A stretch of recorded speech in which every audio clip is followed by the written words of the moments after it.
song I invoke thee. My hand is thy sword of revenge. Let it strike at thy bidding. By the sword I invoke.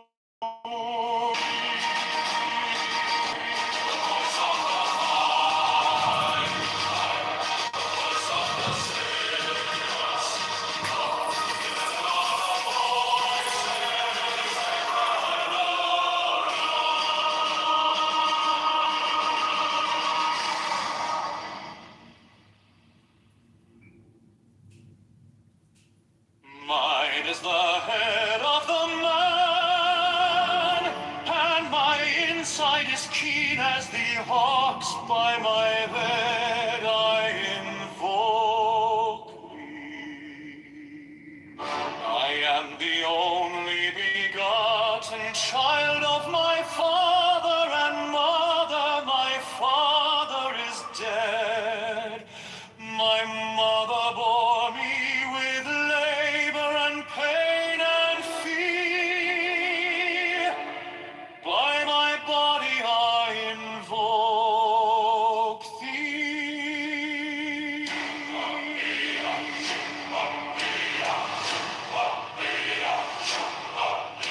About me shine the diamonds of radiance, white and pure. By their brightness I invoke thee. Mine is the red triangle, reverse the sign, given on none, save it be, O Lord. By the Lamed I invoke thee. Mine is the garment of white, sewn with gold, the flashing of day that I wear. By my robe I invoke thee. Mine is the sign of Apophis and Typhoon. By the sign I invoke thee. Mine is the turban of white and gold, and mine the blue figure of eternity. By my crown I invoke thee. My fingers tremble on the beat of earth, so run I after thee in thy car of glory. By my fingers I invoke thee. I bear the wand of double power in the voice of the Master. Abracadabra. By the word I invoke thee. I know the dark blue waves of music in the song that I made of all to invoke thee. Strike the master chord, draw the flaming sword, child and conquering Lord, Horus Avenger.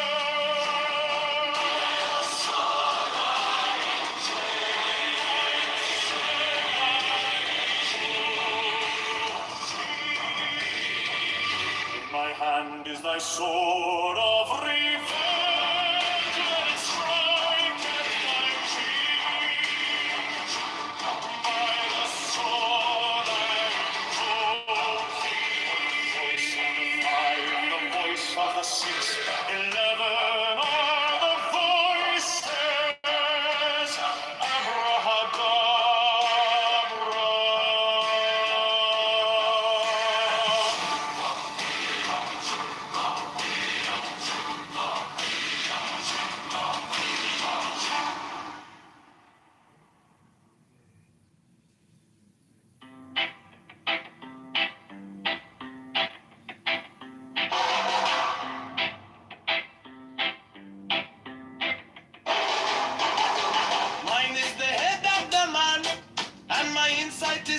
as the hawks by my head I invoked it. I am the only begotten child of my father and mother. My father is dead. My mother bore me with labor and pain and fear. By my body I invoked it.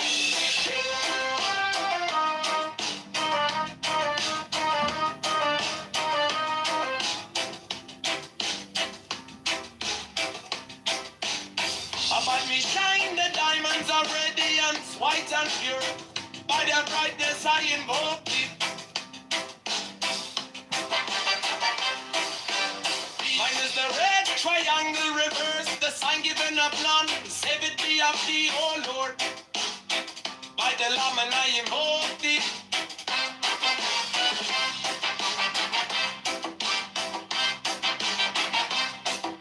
Free mine is the garment of white, sewn with gold. The flashing of eye that I wear by my robe I invoke thee. Mine is the sign of Apophis and Typhon. By the sign I invoke thee. For mine is the turban of white and gold, and mine the blue vigor of the intimate air. By my crown I invoke thee. My fingers travel on the beads of pearl, so run I after thee in thy car of glory. By my fingers I invoke thee. I hear the wand of double power in the voice of the master. Abrahadabra, by the word I invoke thee. Be mine are the dark blue waves of music in the song that I made a bold to invoke thee.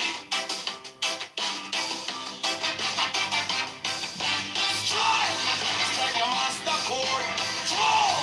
Draw the flaming sword. Triumph and conquering Lord. Horus, Avenger, by the song I invoke thee.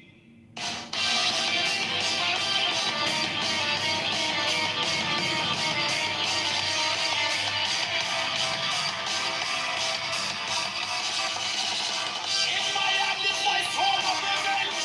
Let it strike at thy bidding. By the sword I invoke thee. The voice of the fight, the voice of the 611 of the voices. Abrahadabra.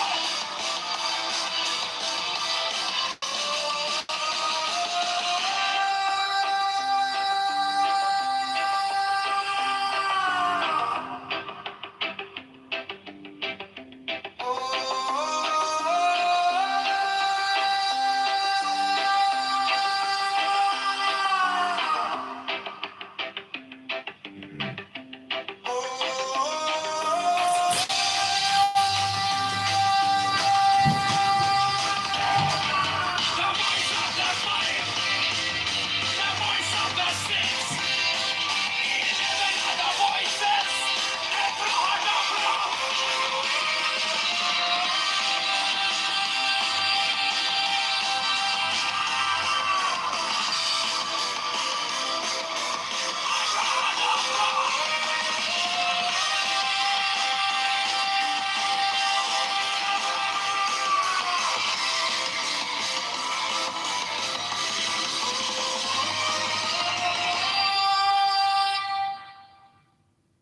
Mine is the head of the man and my insight is keen as the heart.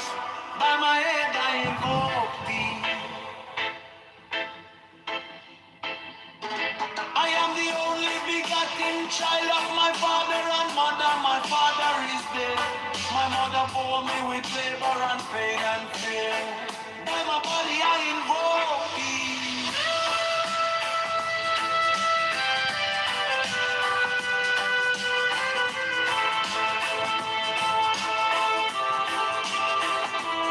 Above me shine the diamonds of radiance, white and pure. By their brightness I invoke thee. Mine is the red triangle reverse, the sign given of none. Save it be, O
All congressmen and senators are frauds. Hit these.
Mine is the head of the man, and my insight is keen as the ox. By my head I invoke thee. I am the only begotten child of my father and mother. My father is dead. My mother bore me with labor and pain and fear by my body. I invoke thee. About me shine the diamonds of radiance, white and pure by their brightness. I invoke thee. Mine is the red triangle reverse, the sign given of none save it be of thee. Oh Lord, by the layman, I invoke thee. Mine is the garment of white, so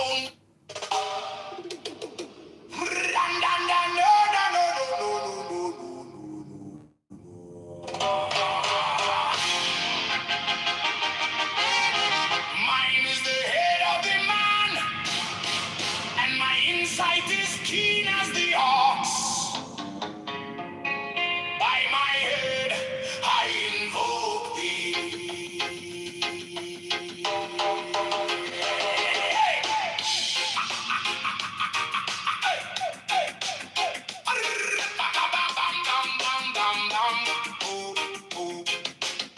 I am the only begotten child of my father and mother. My father is dead. My mother bore me with labor and pain and fear by my body. I invoke thee. About me shine the diamonds of radiance, white and pure. By their brightness, I. Mine is the head of the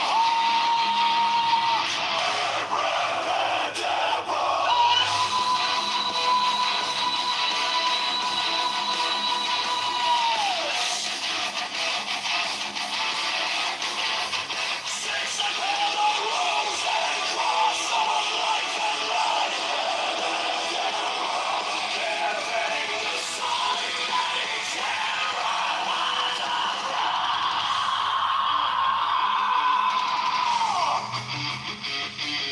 remaining in the sign, the invocation concludes. Therefore I say unto thee, come thou forth and dwell in me, so that every spirit, whether of the firmament, or of the ether, or of the earth, or under the earth, or dry land, or in the ether, or flowing air, or of rushing fire,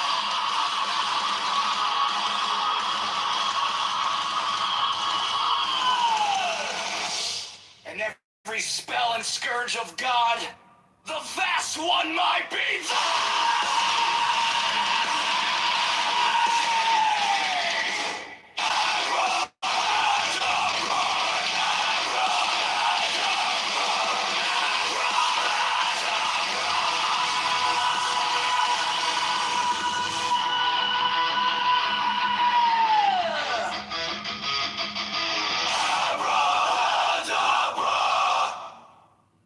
mine is the head of the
rose and cross of life and light. Abrahadabra, giving the sign at each abrahadabra.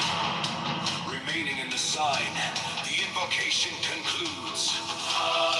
Therefore I say unto thee, come thou forth and dwell in me, so that every spirit, whether of the firmament, or of the ether, or of the earth, or under the earth, on dry land, or in the water, of whirling air, or of rushing fire, and every spell and scourge of God, the vast one, might be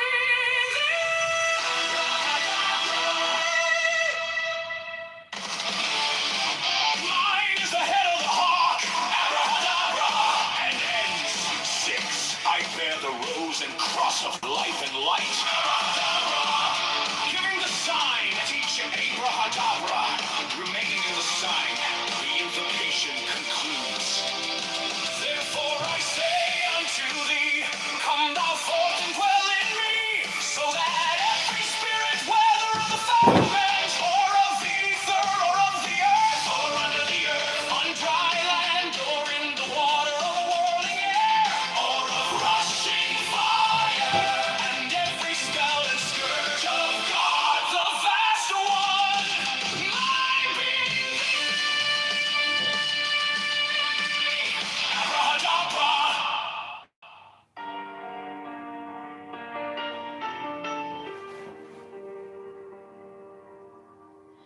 You came like dawn in my hands, soft but stronger than I knew.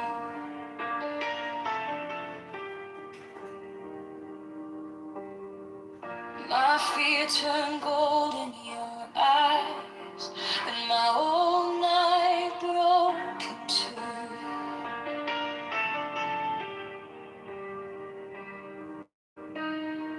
I was lost in the noise, now I'm learning how to stay close to your quiet light in the middle of the day. Stop thinking, let it fall.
Wisdom of God is now joy, love, heart, enlightenment. You found me in the quiet with my hands still shaking. I was carrying the hurt like a name I couldn't drop. Then you touched my trouble and the whole room stopped. Stop thinking and your problems. Take the deepest breath of the day. All for 10, not 11. 10, not 9. Stay.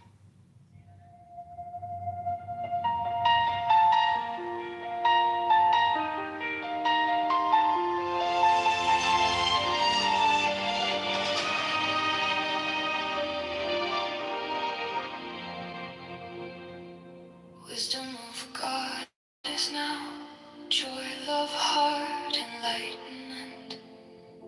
You found me in the quiet with my hands still shaking. I was carrying the hurt like a name I couldn't drop. Then you touched my trouble and the whole room stopped. Stop thinking and your problems. Take the deepest breath of the day. Hold for 10, not 11. 10, not 9. Stay.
Testing, testing.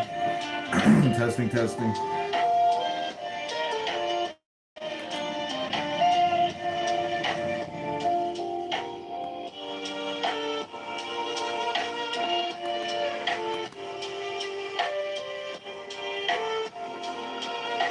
Testing, testing.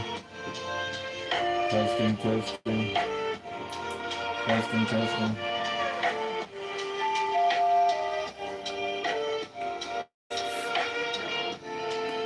Testing, testing. Testing, testing.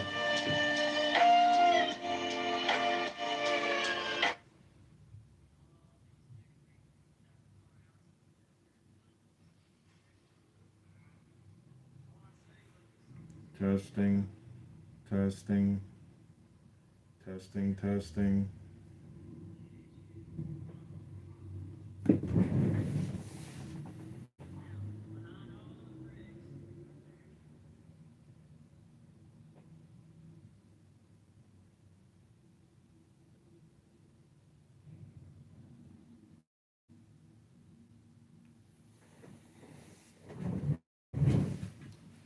Testing, testing.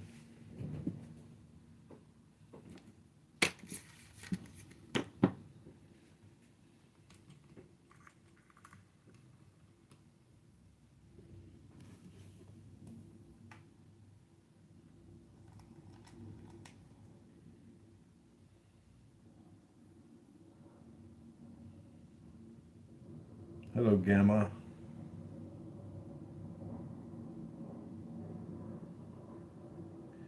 Testing, testing. Testing, testing.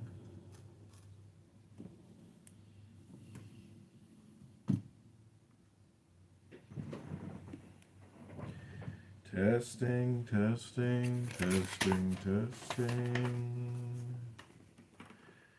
Testing, testing. Testing, testing. Testing, testing. Testing, testing, testing, testing, testing. My friend, I'm testing a voice modifier. I'm trying. I bought this thing on Amazon. Can you hear me?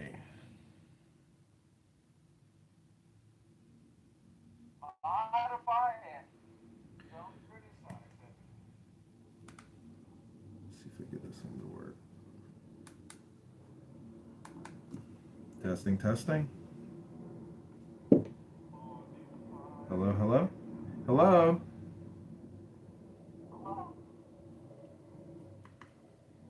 Maybe, I really don't know how this thing works. I get an instruction manual. It's amazing. I see ads on Instagram for like an electronic item. Then I go to Amazon and I find it for like 50% less. Immediate delivery.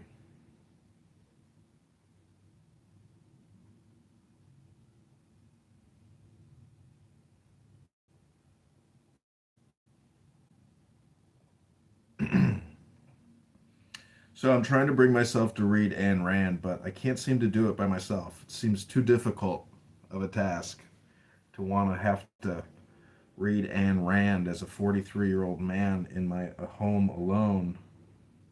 It seems like it's kind of defeating the purpose of reading Ayn Rand. But when my friends come around, well, some say potato, some say potato. The most interesting thing about Ayn Rand is her sex life. That's like, What did she do? it says a lot. It says a lot. You know what's amazing Did is, she take it? you know, Bhima, she was like, I was obsessed with Ayn Rand.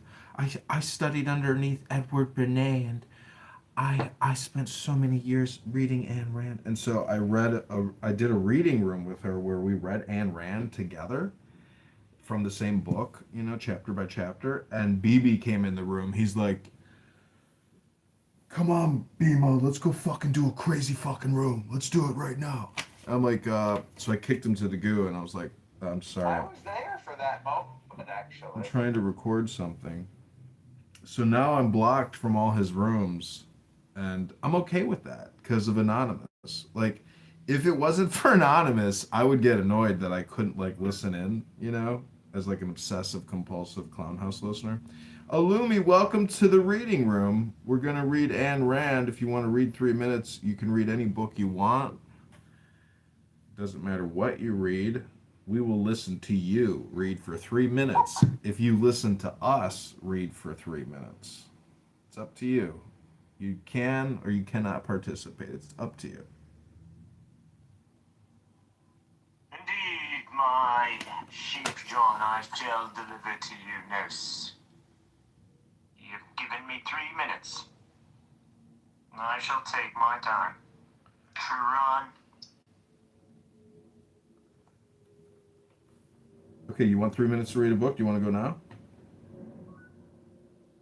Well, I'm not interrupting anymore, am I? No, we haven't started. We haven't started it yet. Indeed, let me find.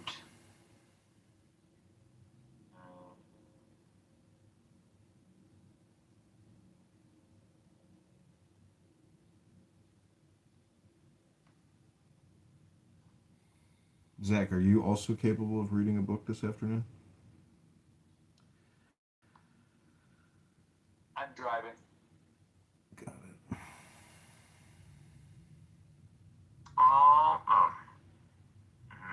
Let's go. This is the cave.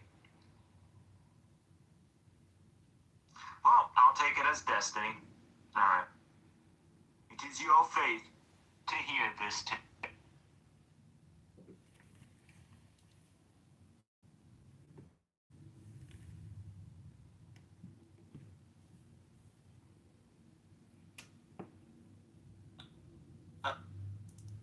God, El Allah, the most compassionate, most merciful. All praises is for Allah, who has revealed the book to his servant, allowing no crookedness in it, making it perfectly upright to warn the disbelievers of a severe torment from him, to give good news to the believers who do good, that they will have a fine reward, in which they will remain forever, and to warn those who claim Allah has offspring. They have no knowledge of this, nor did their forefathers. What a terrible claim that comes out of their mouths. They say nothing but lies. Now, perhaps you, O Prophet, will grieve yourself to death over their denial, if they continue to disbelieve in this message. We have indeed made whatever is on earth as adornment for it, in order to test which of them is best in deeds, and we will certainly reduce whatever is on it to barren ground. Have you, O Prophet, thought that the people of the cave and the plaque were the only wonders of our signs? Remember when those youths took refuge in the cave and said, "Our Lord, grant us mercy from yourself, and guide me through our ordeal." So we caused them to fall into deep sleep in the cave for many years. Then we raised them, so we may show which of the two groups would make a better estimation of the length of this day.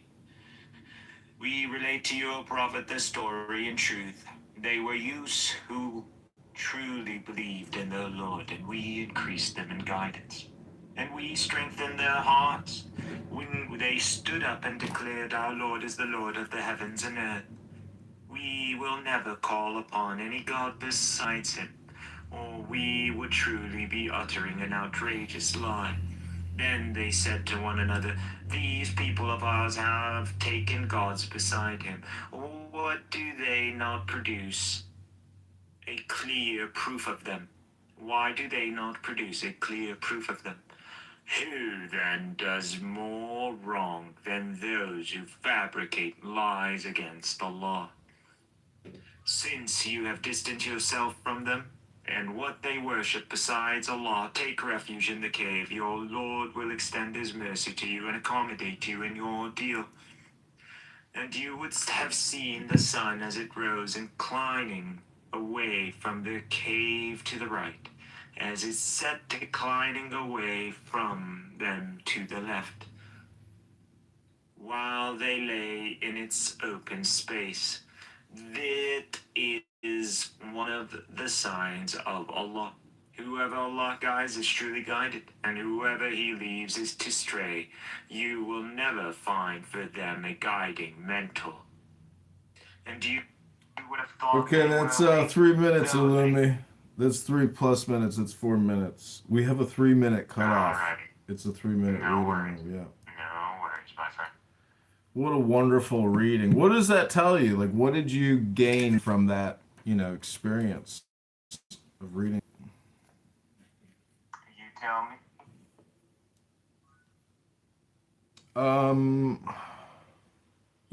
One is the way you read it. I think, it's almost to me like I can't tell sometimes. I'm like, is he making fun of this material in the way that he's reading it? No, but God is making fun of the disbelievers, and I am simply articulating his I think he's making fun of you. I don't believe so, for I have brought forth Illumi before I become cordial with John. See, my friend thinks you're making. Station of my completion. It is the bringing out of my third eye. It is a sign that I am almost complete. Uh-huh. See, my friend thinks that you're making fun of me because I read in a maybe similar type of English accent prose. And, I gotta say, like, to me, it's basically super stimulus, where I know I don't sound that way when I speak to you this way. But when I read a book from 1910 written by an English, author, and I sound like maybe a queer Winston Churchill, is that how would you describe it? Anyways, welcome to Mixed is here. I describe it as eloquent English. I am simply speaking how I would speak in eloquent Arabic.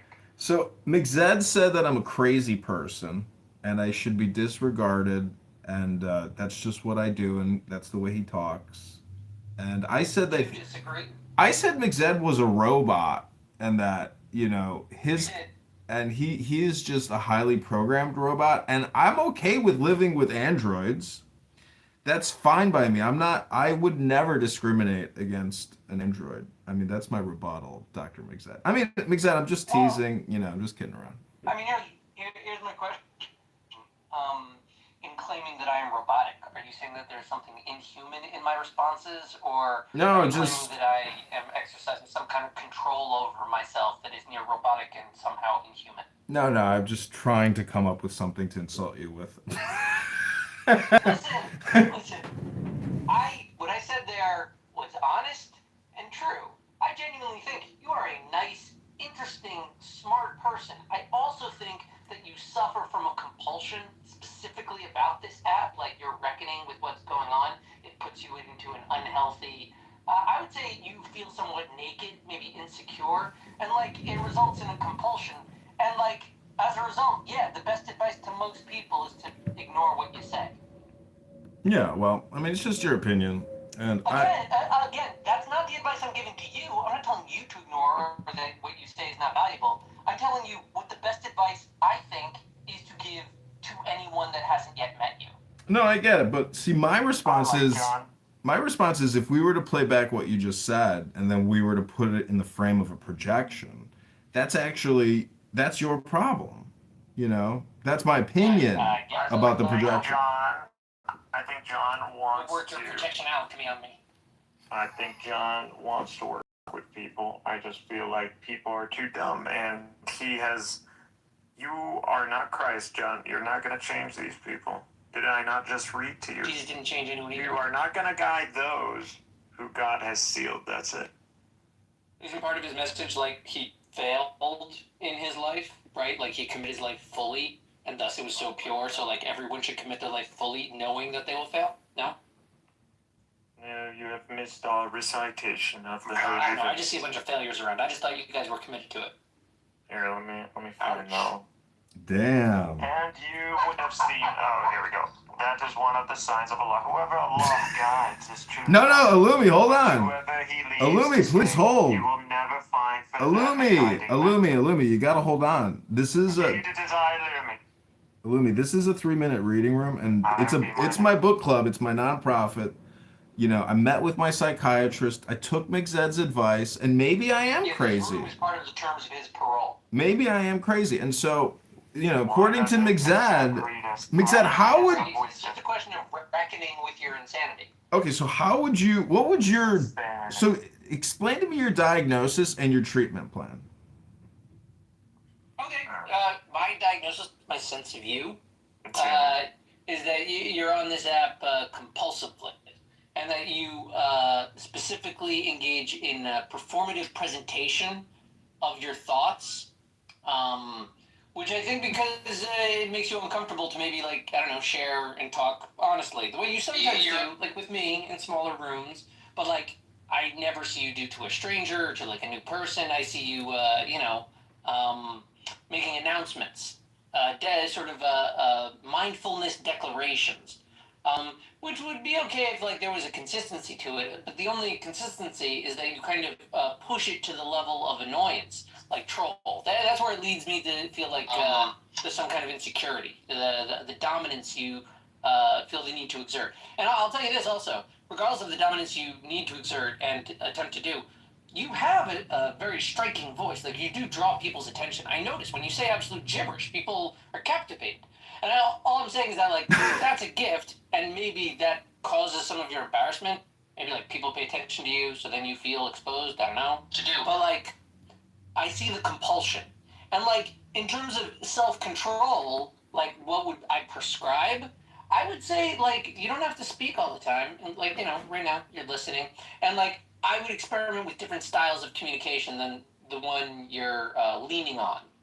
this like announcer of mindfulness persona, right? You can also walk in softly with like an interesting question, a polite little poke, barely even, maybe even just a qualifying question, not like a confrontational, just like, hey, where did you say you were from? What language were you speaking? Like anything boring alternative to your high intensity announcer of declarations of mindfulness. But you asked quickly my diagnosis, my treatment plan, and by the way, not a fucking doctor. Yeah, I mean, sounds like I agree. Lolly. What, Lumi? It's like Lolly right now. Lolly?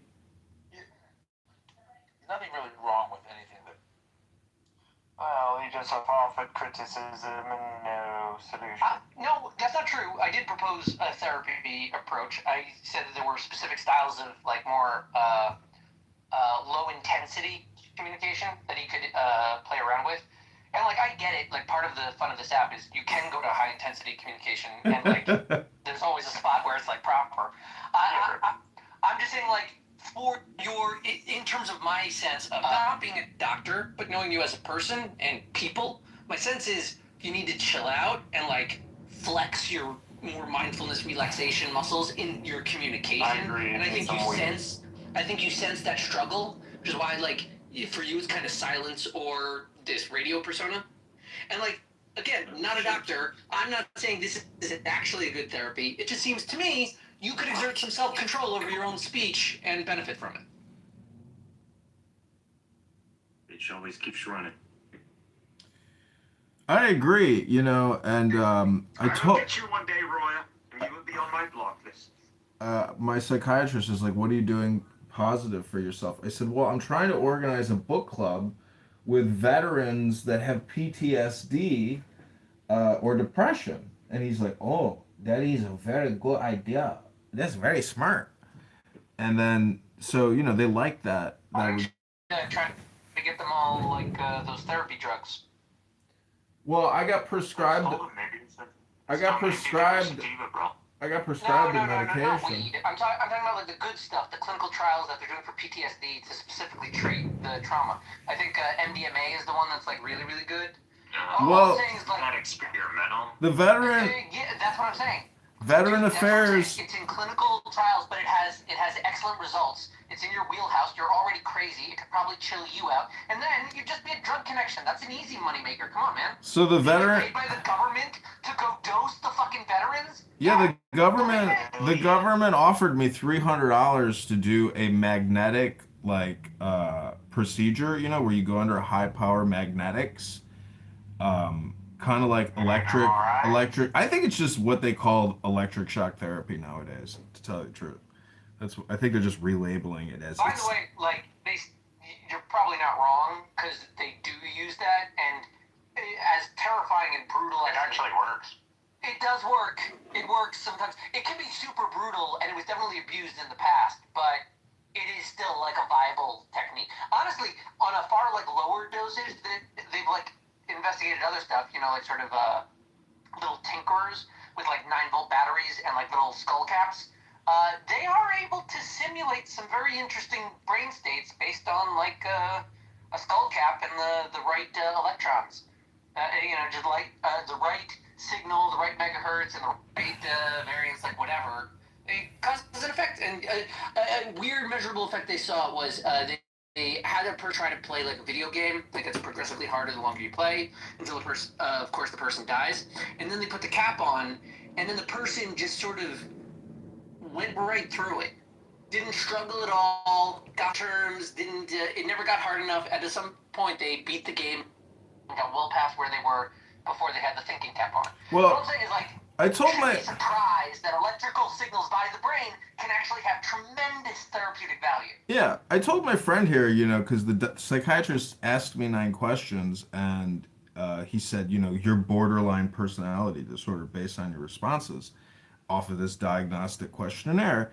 And my friend was diagnosed with this as well. And so, he said, so what you gonna do with your life? What's your plan? You're 43 years old. What you gonna do? And I said, No, well, that's doctor, excellent. I said, If I you're, see your white lab coat up on the wall and your big degrees and all yeah, that. I was like, do you think you could just lobotomize me? Could you lobotomize me? no, And it's he not was where like, you're why you getting want to be defensive. lobotomized? Why you want to be You're being lobotomized? I defensive. said, I don't know. Is this psychiatry? Do you guys do lobotomies anymore? He's like, no, but you can John, do the magnetic therapy treatment. I was like, magnetic therapy treatment, all right. And he's like, and we'll pay you $300. We you're will being pay you $300 to be a part of the experiment. I was like, all right, $300. Great. you're being defensive. No, I'm describing to No you one's my proposing a experience. lobotomy. No one has suggested that your brain is a waste of matter. No one's done that. We value your mind. We value your insights. We value your perspective. What we don't value is your uncivil behavior. And that's where we say you can exert self-control or you can medicate yourself into a way that the rest of us can interact with. But I value the uncivil behavior. It validates my own uncivil We do a little bit, maybe. There's a place for civility and uncivility. But the public space, for people trying to talk, usually when I find, they don't love Okay, so contribution. Mixed, like I'm filming other rooms right now as we're speaking, and in those I other prefer harmony amongst the humans I know. in those other rooms that I'm recording, there are green beaners Sure you do. like Marshall Rankin and Scott Jones and Deborah and all these other what I would call elite liberals on this app. And if you listen to what they say and how they say Is it, Marshall an elite liberal? yes, he absolutely is. He's in the stratosphere. He shares the green bean with them. Anyways, my point is, when you listen to what they're saying, they speak as if like they are the leaders, and what they're talking about, it's in terms of the topic itself, and if they are, because when you listen to them, again, they are literally talking as they're talking about doing their former actions, they're talking about future actions, and there's even hardcore liberals on this app that are saying prepare for bloody civil war constantly and screaming it. And I just think they got no class, no intelligence. They don't understand, the thing is they are the ones who use the term MAGA constantly. And anyways, I'm just saying from like an observational perspective, in terms of like mental health and what people are talking about. I mean, they talked about tampons in bathrooms for boys in the fourth grade in Tim Waltz for like 20 minutes. They're still talking about that and debating it as if everyone deserves reproductive rights or feminine health care. I don't know how they were what anyways, you get my point. So I'm just saying from like how people are spending their mornings and afternoons and what they're talking about, there is a group of Democrat liberals on this app that are persistent, ridiculously resistant, totally unaware of like their own joy and happiness and how they're their own worst enemies in terms of like their day-to-day happiness and how they're screaming and every day thinking about Donald Trump. I mean, maybe they're the most, I don't think it's, anyways, that's just my observation.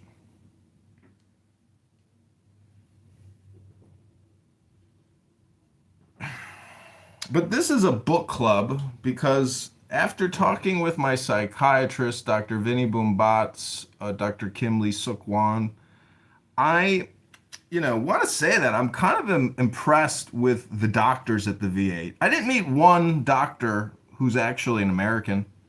Every single person working there is Filipino or some type of Asian, which, I don't have a problem with somebody's like geographic background or melatonin density or how they smell or what they eat or how they sound. I don't really care. Like I'm a You metaph. mean that they were literally born in the Philippines? Yeah, Or that they were of every single employee that I met at the VA has an accent, and they're not native born, and English is not their first language, and that's okay. What's usually their origin story for ending up at the VA? I don't know. They got their big plaques. They went to Filipino University, came here, No, did this, obviously got they that. went to whatever university. I don't know that it was necessarily Filipino, but I'm not sure like how they end up at the VA. Like if you're curious how they got there and you like don't like that they don't look like what you expect an American to be, ask what their American story is. Oh no, that's not actually what I'm saying. I'm merely just reciting my observations. I don't. Again, I just said I don't care But about. they're all a bunch of Filipinos. Yeah, I don't care. It doesn't matter to me. They're working and they're hard and they're doing great work. And they're making great salaries and budget.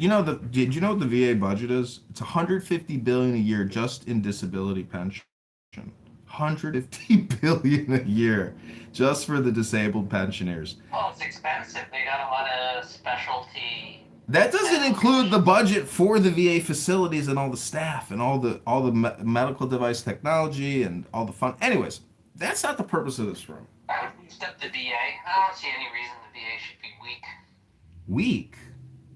Anyways, I don't mean to talk about a jobs program, because if they wanted to, they could just give all those veterans health insurance and they could go to their local hospital. There wouldn't be a giant campus that's 20 square miles of VA facilities.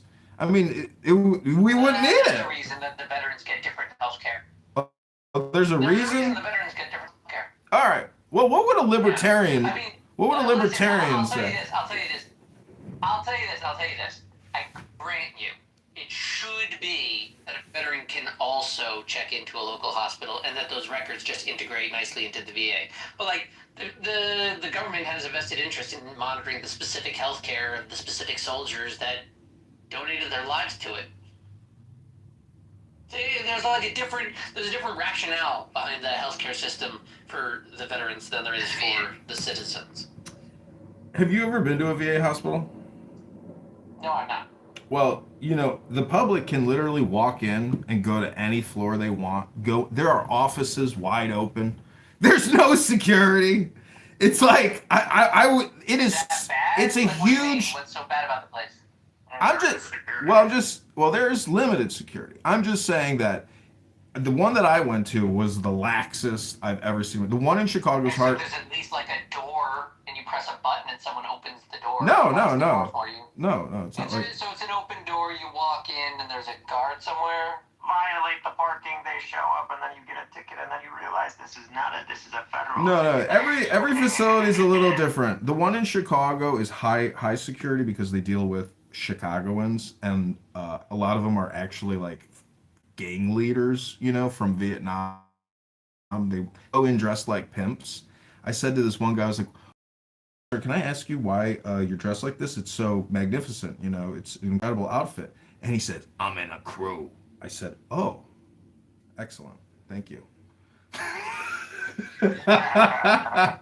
Anyways, this is the Ayn Rand Objectivist Room. Thank you for coming here. We can all read for 3 minutes in this safe space of reading a book.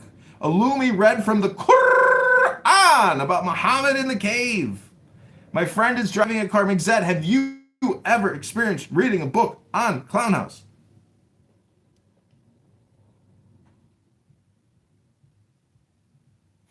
You can't say clown house, bro, and then expect people to take you seriously. Like you're kind of insulting them. I do agree there are a lot of clowns on this platform. I'd say the overwhelming amount are clowns. I would. You insulted the overwhelming amount of people on this app. Indeed, but I am Illumi. Everybody understands that I am a rational, coherent actor. See, maybe I'm insulting, but I think I get equally roasted. I mean, I went into a room about spiritual awakening and union with God, and I was talking about the Bhagavad Gita, the Upanishads, the Vedas, the Tanya, the Torah, all these spiritual books. And then McZed says that's just a crazy person, and that's just how he talks. Nobody cared about what I said. Didn't matter what books I mentioned. I'm just, completely, insulted and made to. So when I say that this is a clown house, and you guys are in my tent, I got the green beans. I mean, there is something about these green beans that people respect, which I really don't respect. And it's not a me problem. It's the way that this app is set up. It's not open for debate. I'm blocked from all rooms. Marshall Stankin Rankin, this trans person over there, that trans person. I'm just saying I'm blocked. So Anon to me is like the funnest aspect of this app, that I can have an Anon sitting in a room, go in, say what I want to say, and then listen to the feedback. Like that is, interesting. But if I were to, I hate John Kitover. yeah, and I like when people say, you don't know John Kitover? Like that to me is like, it's working. It's working. It's just so much fun to have some people say, I fucking hate that motherfucker, John Kitover. And then somebody else says, you don't know John Kitover? Like, anyways, that's to me, isn't that like fun for you guys to, I think it's funny when they're talking about somebody and you can't figure out who they're talking about, and they're going on and on and on, and then eventually your lid like starts to dawn on you, and they're like, well, we have people in our midst. When we have people on this app who choose to spend their time threatening and harassing others, we have people on this app who spend their time, and then you realize you're like, oh, okay, you guys don't get over. See, I mean, you can catch people making the most ridiculous thing, but it's not even the fact that people make ridiculous statements on this app. It's that, like, it's what they're talking about. And that's why when I read a book, I really value the experience of reading a book, because it's not me listening to all these woke leftists talk about their woke leftist topics, and I'm filming them simultaneously. So it's like I am being productive. Because I'm agitating, Benjamin, maybe Benjamin on this app. He claims that it's like the pearl theory. It's like you just agitate enough, to make that pearl. And I like pearl necklaces. I like pearl jewelry. I like giving pearl necklaces. And so when Benjamin, brought up this theory of the clam or the theory of the oyster, I was like, that's fascinating, because I do think I'm an irritant. And that's why yesterday Pro Lyrical on this app had a room called The Most Annoying People on Clubhouse. And to me, that's just projection, because he is actually one of the most annoying people on this app. And everybody in that room for the full 24-hour cycle that talked about whatever, whatever they talked about. I mean, it's great content, but the way I film it sucks. Phone to phone sucks. Like, if you could do a perfect 1-to-1 and just take this screenshot and perfectly overlay it into YouTube every time. Chris, another guy on this app, he has perfected that by using, virtual computers on his desktop and Club Deck. But, to me, it's really about like knowing that John Kitover is out there recording you. And if you were to only take the time to actually review any of the 100,000 plus videos of John Kitover's YouTube accounts, you would see the dedication, the commitment, and the hard work and productivity that went into recording really 5 years of Clubhouse experience. And they suspended my YouTube account, and it was crazy. They actually suspended my account over a video from like 4 years ago or something of a Clubhouse room.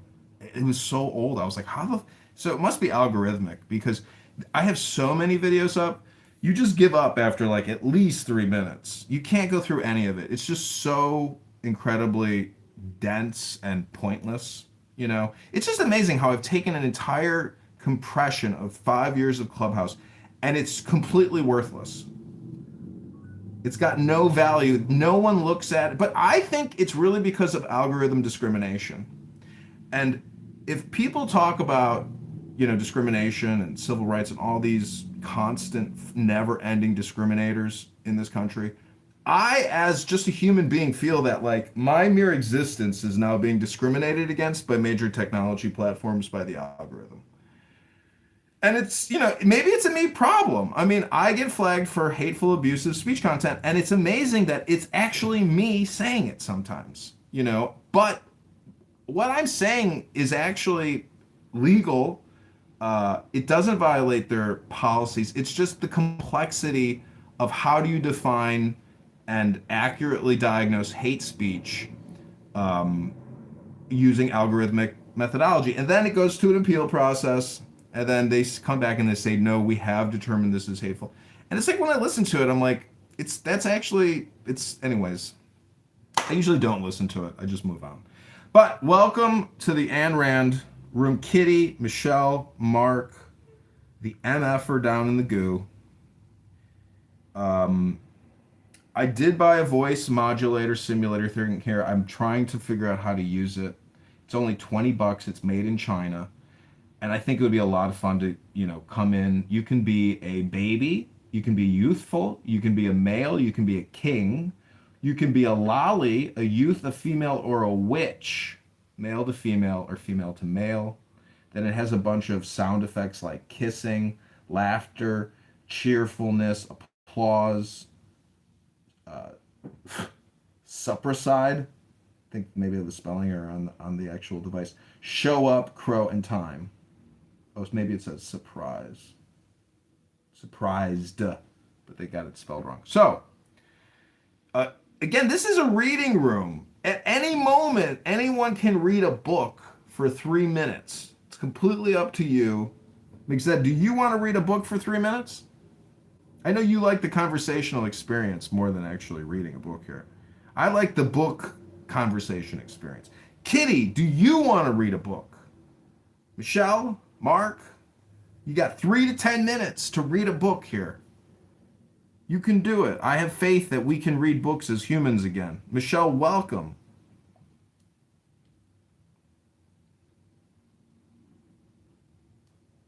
Hey.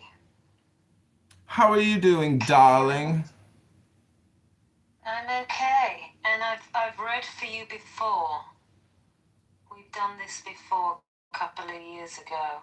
I'm not here to read because I'm actually doing my eyebrows at the moment, but I just wanted to say and talk to what you just said. You said, if you manage to have the patience to go through my Instagram accounts and see the 5 years, how much hard work I've put into this. Well, I've done that. I only did that a couple of days ago. Somehow you just landed in my algorithm, and I just went through that rabbit hole, and I came across a couple of incredible clubhouse rooms that I was in as well. And honestly, it's very, very entertaining. Borderline ingenious, with everything you do in the background. And seeing your reaction to things that people are saying.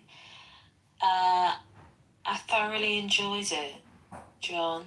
And I was listening to you the other day on X. You were streaming a clubhouse room through X, and I'm on X quite a lot. And I just wanted to say I appreciate you and the work that you do.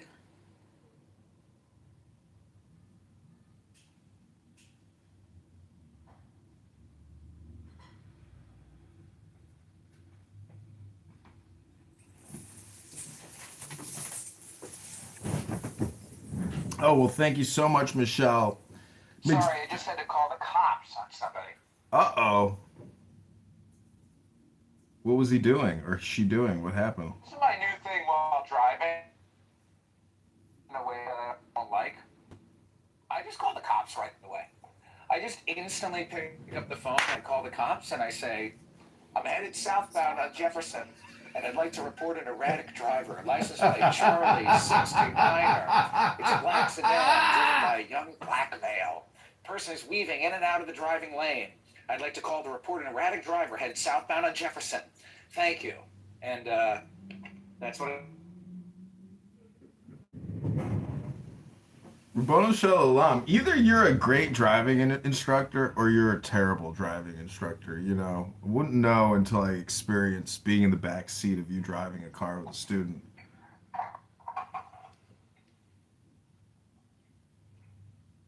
But thanks, Michelle, for that. McZed, you're in so many of my videos because, I do want to try to capture intelligence, 15-second clips. So I clip you a lot, and I mean, nobody watches this. Nobody leaves comments. It could just be just bots watching it. But Michelle claims she actually found a video of herself, which I find unbelievable because there are thousands and thousands of videos on Michelle, Instagram. What are you doing in the crazy room? Hey, Maxad. How you doing? No, I was just saying that I appreciate what John does, or Edmund, or whatever he calls himself these days. Right, good question. I appreciate it, and I was listening to it the other day. I was listening to some past Clubhouse rooms, and it's just the whole thing and seeing his reaction to stuff, and it's very, very entertaining. Ah, see? John, your work was not in vain. You have a loyal fan. Clubhouse. I'm a fan. And he's streaming me on something else now. I can hear. What am I on? Well, Michelle, people aren't streaming your voice. Pretty much everyone on Clubhouse agrees it's the most lovely. Thank you.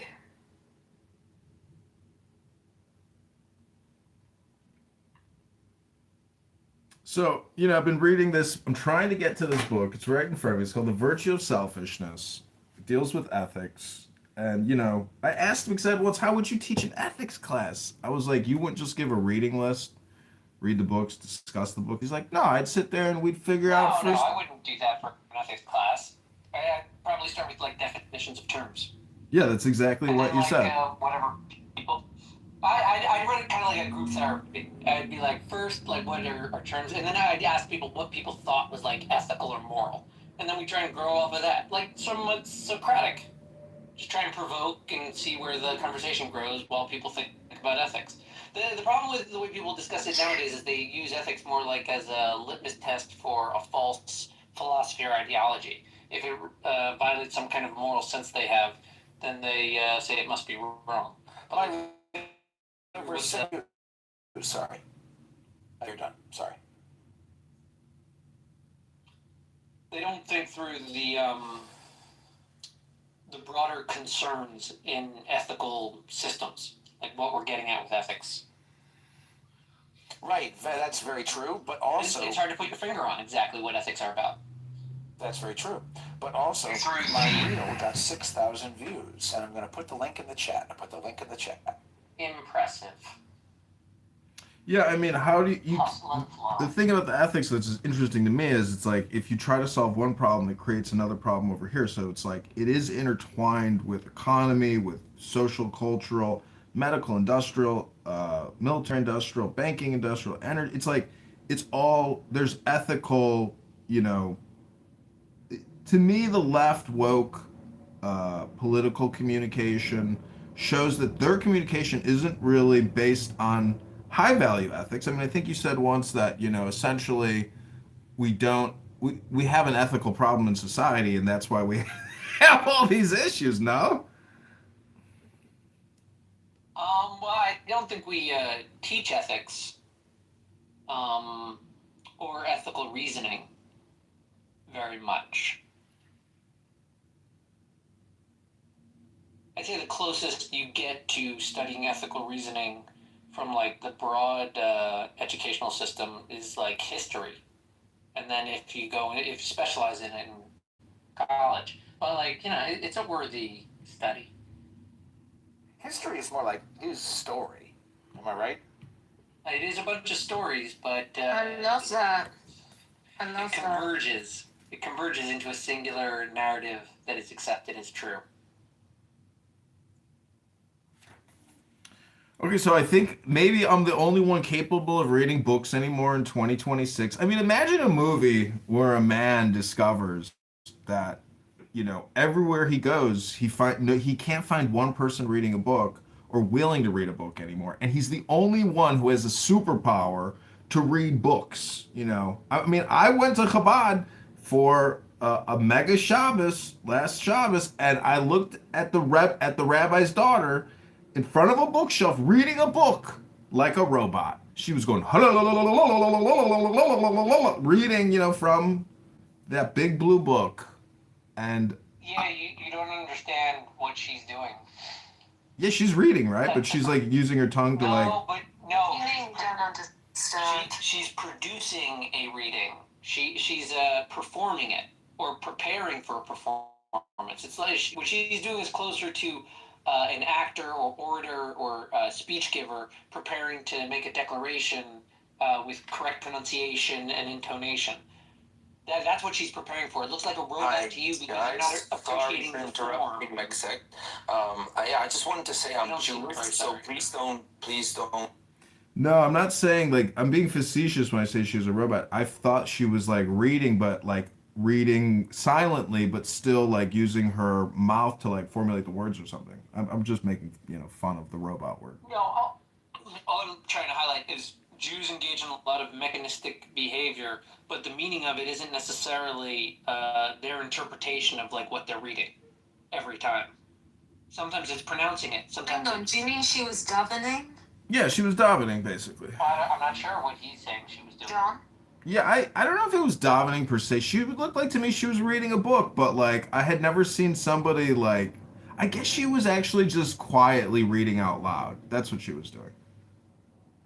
Yeah, people read, especially when they shun television. Yeah, everybody's dressed like a Mormon, Yep. and I think it's great. And by the way, like beautiful little family life. The family learns to interact with each other with less screens.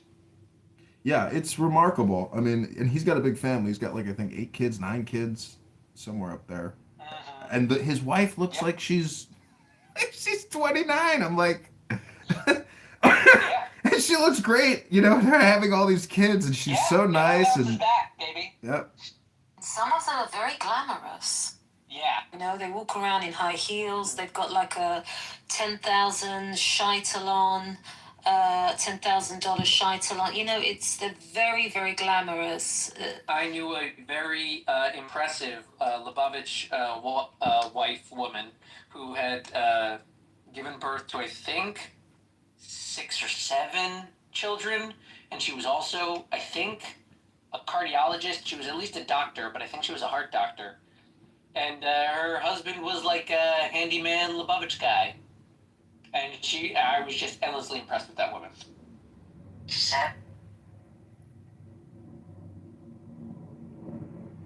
yeah. I know a very wealthy family in Beverly Hills, and like the matriarch mind like flows down into the husband and the sons. Like she is the shot caller of the family, and that's what being like a powerhouse CPA, mathematician, highly educated, gets you. Like it gets you in an executive uh, individual who can do a complicated analysis and submission and focus and concentration. Because when it comes to taxation, if you've ever looked at the IRS code, like the code book, I mean it's so fine print and it's such a huge book. You're like, I mean that is probably the one coolest thing probably that CPAs are doing with accounting, is for taxation purposes and using AI to essentially give you your justifications from that massive tax code book. I'm sure a lot of tax attorneys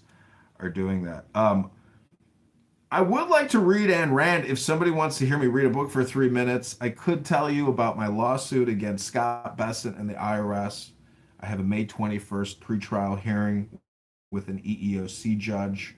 I just got a demand letter from an IRS, chief counsel asking me how much I was asking for and how to justify it. I asked for 230,000, 2 years of lost wages, 10,000 for therapy, 10,000 for lost pension and retirement benefits, 10,000 I think for lost health insurance benefits, 230K. I'm hoping they come back, at 100K. That would be nice. Rabono Shalom. If they come back with nothing and they force a trial, Rabono Shalom. It goes to trial.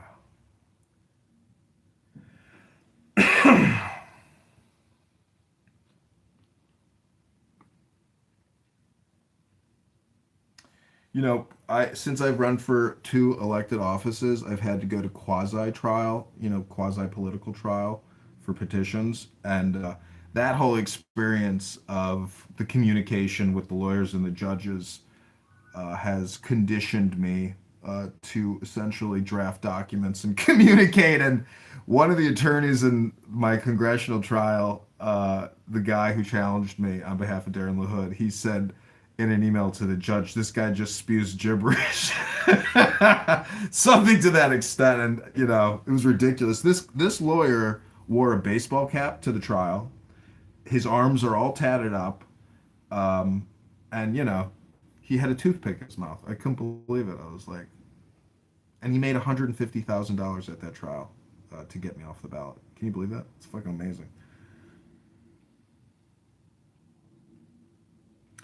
Kitty, welcome to the room. Did you want to read a book? Because I'm about to read a book, and if people leave, I understand, because people want live experience. They don't want somebody reading a book. But I am convinced that I may be one of the last people alive who can read a book. Now, there's a lot of college students out there who may claim they read books, but do they really read books anymore? Do people go to the library and actually check out books that are 100 years old? Because the last time I went to the library, it was all new books. There was nothing old in the library. Everything was new manufactured. I was like, well, kind of sucks. Can't get access to the old stuff. Sometimes the old stuff is the best stuff. The stuff is just like manufactured new stuff. It's not like new.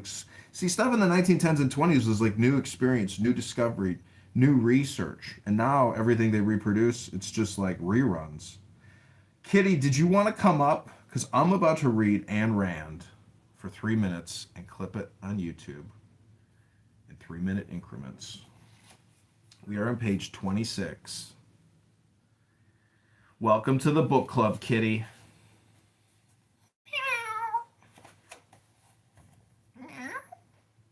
You know how a cat says hello, Kitty? It goes like this.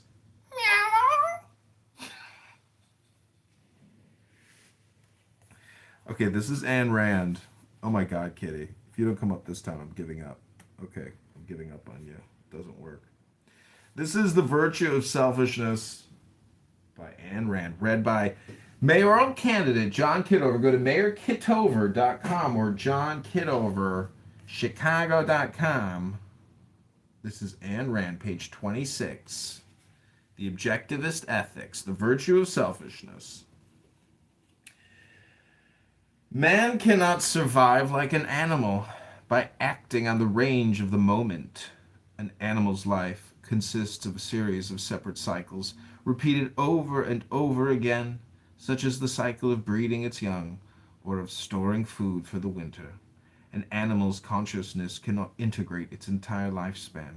It can carry just so far, then the animal has to begin the cycle all over again. With no connection to the past, man's life is a continuous whole.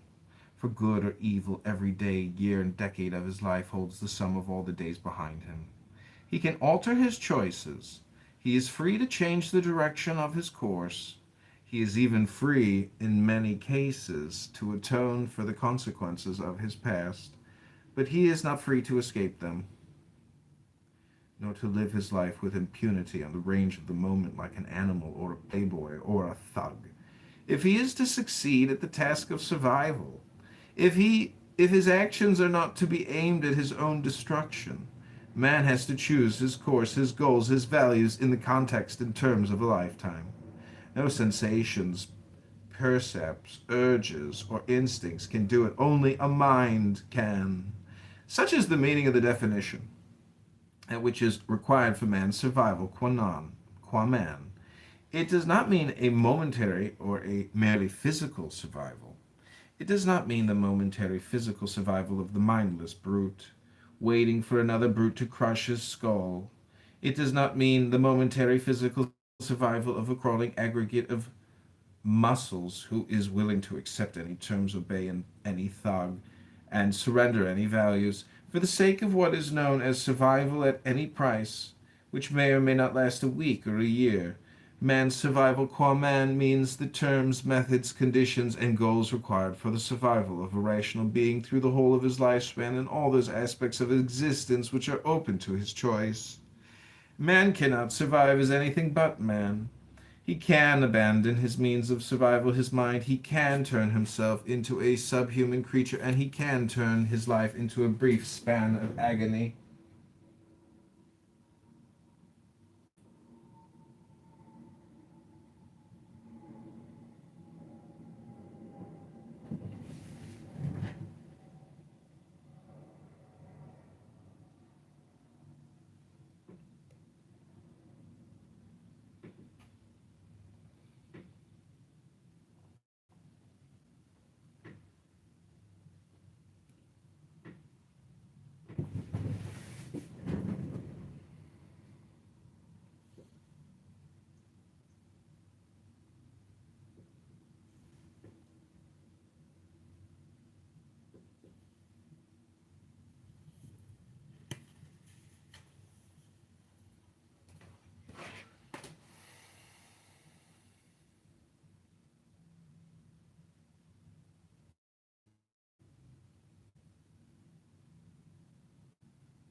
Be in the earth and operate in our functions in its proper perspective, but moreover, prioritizing his presence over everything. With that, I'm going to yield my mic. I thank you for allowing me to share.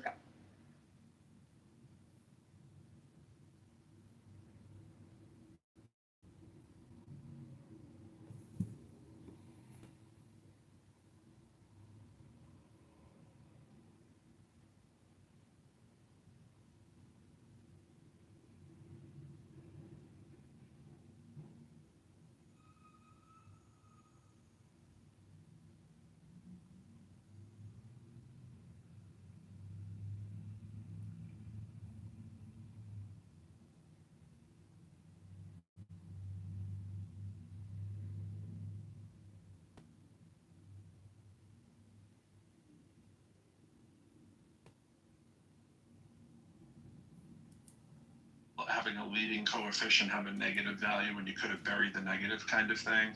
And now I'm kind of in doubt if that was supposed to be a negative all along, or, but if I see, I'm saying, like, whatever the thing is that you're going to do in math. And so we're just using it as an example to, not because I care, just because I know somebody else might. And if you don't hear it from me, I'm literally being paid to tell you kind of things that will or will not fly in the industry and in school. So it's like, that's what you're simulating. So yeah, it's a perspective, but there's a better probability that I have the correct perspective. Like that's what you're getting paid to do. People imagine them coming to you and you're a lawyer and you're teaching them law and you're not telling them about what's happening out in the real industry. Like, is it just a perspective problem? You know what I mean? Well, the real dilemma in my mind would be, like, let's say you had a student who, just for whatever reason, is refusing to do it the right way, but they're kind of getting it right, like they're smart. But maybe, the classic thing would be like somebody who's acing the test but not turning their homework in or something. Yeah. And you have a stated policy about how much of the grade, but then you learn, like, well, this person is, maybe has some issues at home, or they have to, like, they can't, they don't have the time, they have to take care of their brothers and sisters. You start learning these things, and you start thinking, like, well, what's the goal here, really? Is the goal compliance, or is the goal, like, understanding? If they can demonstrate understanding in a way, right? Like, are we? Then the classic thing would be like, well, it's not fair to the other students if I get a grade. But then it's like, well, I don't know, maybe the policy should have included alternative ways of demonstrating understanding. Like, maybe it's more, a little more diversity in how. So that's the kind of things that I actually anticipate being, like, a real world issues for a teacher. And so you have a kid who, like, just some weird gothy kid who always has to scribble on their stuff, And you could just oh, there's another one. I'm not accepting that. But then you could literally be like ignoring the fact that they're kind of getting their shit right. Right. I would hope I'm the kind of person who's flexible enough to kind of see through that. But still, it's really important just to teach these kids, like, yeah, you gotta sign your name legibly. You gotta like put the answers in the right spot. You gotta. Presentation does matter. Yeah, you're telling them early on what matters in your industry, and to some extent, your little fiefdom. Like think about like another example of that would be, let's say you're working on Mercine primes or something, or some, probably a better example is something that's going to be polynomial heavy, right? Like a Fermat thing or something, and you have a descending degree polynomial and you don't put it in descending degree. Like, we all know, anybody who's ever done any amount of math would know that if you see something that's not in descending degree, that it was either lazy or they don't know. It's the equivalent of mispronouncing the name of a term in your industry, and we all do that, right? But it's embarrassing when you mispronounce it, because, oh man, you've only read about that, you've never used it in the field, kind of thing, right? It's that kind of stuff, and it's like, you don't want to tip your hand if you don't have to, especially if you already got stigmas about you. It could be race, could be gender, could be your name, could be whatever, could be you're not from the country, right? Could be whatever it is that's already working against you, and then you make somebody pay extra attention to you. It's like, just probably not the best thing you want to do if it's a negative thing, and you're letting people be aware of it. They can make the decision they want after, but you got to point it out. And if you, like everything's reward and punishment. You have very few options in a classroom to be able to reinforce something that you think is of note that they should know. We're talking more about a religion, but since you not calling attention to yourself is an interesting concept, because some people would be like, well, of course you want to call attention to yourself, but you want for your work, not because children, and she was also you're late, or because you were in a silly hat, or because you're because you can't write your name legibly, or other people will register their discontent. good ways to call attention to yourself. Because you don't like. no matter how you manifest your value Except we live in the there's no bad news. Oh, wait, what's the no better do the in my life. Right. What's up, Romero? Yo, what's going on? I was just listening to some bad Benjamin points earlier, talking about not sucking. Benjamin was showing me how to suck. He's like, this is how you do it. Grab it by the ears, let it go. Nah. It's the opposite of sucking. You have to be the one who has your ears grabbed. Damn. Really? Yes. think about it? I don't know if that's a truism. Well, how can you be the sucker if you're not having your ears grabbed? You're the suckee. I can think of some ways. Oh, I'd like to see. Just of educational purposes only, of course. And I'm sorry, dog. Did I disturb you? I'm sorry. I didn't mean that. I forgot about you. The dog is choosing the high ground again. That's all she does. I took a picture yesterday of her choosing the high ground. you missed What's that? Andy Scher. Romero missed Andy Scher. Sure he'll Are do you- it. Are you here, Romero? Yeah, what's up? He's got an image in his images that shows his big, hairy, white wiener on his love sack. I think It's the wiener part is the stretch. I mean, Well, a dog is white a and wiener. hairy. A dog is a wiener, right? Is a dog a wiener? It's not a wiener. Yes. That's for I sure. don't think so. I don't think so. No, No, it would have to be like a what's that breed of dogs? Yeah, They're really long. the little long ones, whatever they're called. Yeah, Dash with a little hounds. dash hounds. With the little stubby legs. More He's commonly got a known as a really hot dog big, donut. he's got a really big looking dash now. I don't know about that, but okay. I think the correct name is hot dog dog. I mean, like that's a perfect example. That breed is a perfect example of everything that's wrong with eugenics. They were bred for a purpose. They're a proud breed. Speaking of eugenics, where did Benjamin go? Oh, he might have felt embarrassed. Maybe can he feel embarrassed? No. That is hilarious. Benjamin never be embarrassed. What do you have to be embarrassed about? Yeah, like I wonder, like, does he ever feel shame? Can he feel shame? I'm not He sure. rebels in it. John has a lot of qualities that are similar to not John. I mean Aleister Crowley. He has a lot of Benjamin viewpoints. I don't know if Benjamin's ever heard them before, but it's like you guys share a lot. It's like you guys get bagels in the morning and discuss these things. It's like a lot of. I was like, oh my gosh, Benjamin straight up. What's up, sir? Yeah, in a room early, I think it was Romero who was saying, like, maybe it wasn't you, Romero, but somebody was saying that the problem is profits. That, you know, this quarterly Maximizing profits. maximizing profits is the problem. If you're gonna quote me correctly. Okay, so maximizing not necessarily Maximizing profits. maximizing profits, not necessarily trying to grow quarterly profits consistently. Right. You know, and it's like, so, but what does that mean? Like, what industries and what activities are being done to increase and maximize profit that you object to? This is in line. Give me a second. I'm eating sweetbread.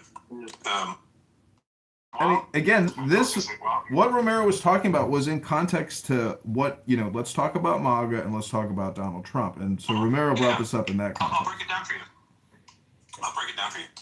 Just about every American evil, from colonialism, genocide, slavery, Jim Crow, the sort of the apartheid system of gender in America in the early 20th century that still kind of is there, very much there.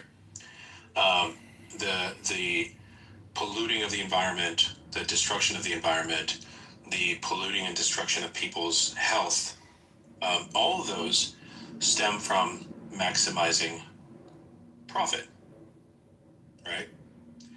And it's if you spend like 5 minutes thinking about it, right? I think you'll get it that all of those were motivated by making more money, more and more and more. So like when you go to McDonald's, you think you're eating a hamburger. I mean, you are in theory, but that meat is like as dead gets, right? They Wait, Romero, before we go through the hamburger meat, Romero, hello? It's so full of bacteria that they have to dunk it in a vat of ammonia, and when it comes out, it's this gray mass that they then spray paint brown and flavor. Right, like McDonald's is the antithesis of healthy eating, and that is the basic model of the United States: franchise, maximize profit, cut corners. What? How can you nickel and dime your customers? How can you give them something less healthy to make more profit? Okay, so you started off by making a list of grievances. It was kind of a lengthy list, and I wouldn't be able to recite them back to you because, you know, most people can't even remember 3 variables, and you kind of said like maybe 5 or 6 things, and that was in the context of maximizing profits, and maximization of profits is responsible for Jim Crow. It's responsible for immigration rights. What was the whole list again, Romero? So the genocide of the indigenous people, right, was to maximize the amount of land that they had to colonize. The genocide in the Americas in general was to maximize the amount of land and gold and all that and resources. So that's maximizing the amount of profit that you get out of that land. Slavery, quite literally, you steal people from one land and force them to work in another land for no pay, right? You treat them like cattle, you breed them like cattle. All of that is to maximize your profit. Like that's what the South was so pissed about, that all of a sudden they couldn't have free labor, right? So that would cut into their profits. And same with Jim Crow. Same with every sort of gross American problem goes back to this idea of maximizing profit. You may not see it that way, but like if you think about it, it's there. Oh. So, in terms of maximizing profit, I mean, you clean your house, right? Like you go to the bank, you go to the gym, you go to the doctor. You are essentially, putting in all these variables into yourself and pointing them out and engaging with all these variables in reality. And so maximization of profit to me just seems like efficiency and productivity pushed to its limits within legal, moral, ethical bounds. And you're suggesting that this maximization of profit has transcended above what we would call normative ethics and morals and human behavior and resulted in these catastrophes. Well, my thesis is that capitalism is built on immoral behavior. It's built on slavery. It's built on the destruction of the environment. Because it's you have to have infinite growth, right? And that's not possible in a sort of limited system like the planet Earth. So yeah, capitalism at its core breeds all of the human evils in a lot of ways. And the destruction that we see in the world right now is in a lot of parts on behalf of like maximizing somebody's profit, whether it be the people that make all the war stuff, the oil companies, right? So like taxes, right? H&R Block exists. It's propped up by the government. It shouldn't exist. They could just send you a receipt. Be like, hey, this is how much you owe. Right? But they create an industry, a middleman, that you have to pay into. That's, if I was being snarky, I'd say that's DEI for corporations. So it's, and in terms of, there's only so much that you can, so many corners you can cut when it starts becoming harmful, right? Like the Pinto. Apparently, with the Pinto, the Ford Pinto, they figured out that it was just easier to pay out any people that died, right? And all the lawsuits it was better to pay the lawsuits than to change the design, to revamp the design. But that's maximization of profits. Right? So, and if you're going to say that there's a moral component to that, I would say clearly it's not. There's no moral component to the maximization of profit when it comes to how business is done in the United States.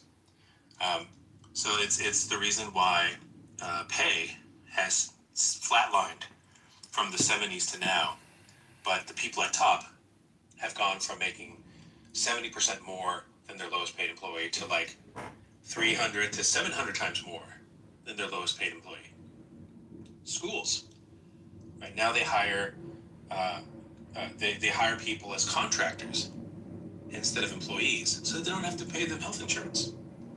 All these things maximize profit at the expense of the human experience, human health, and longevity, and product, and like in just living. Got it. Okay, so well, there you go. Have that. Let me ask you this: like, if you were to have a 3D simulator like Sims or something, and you were to create the ultimate simulation, of equity and economy, how would you model that 3D simulator?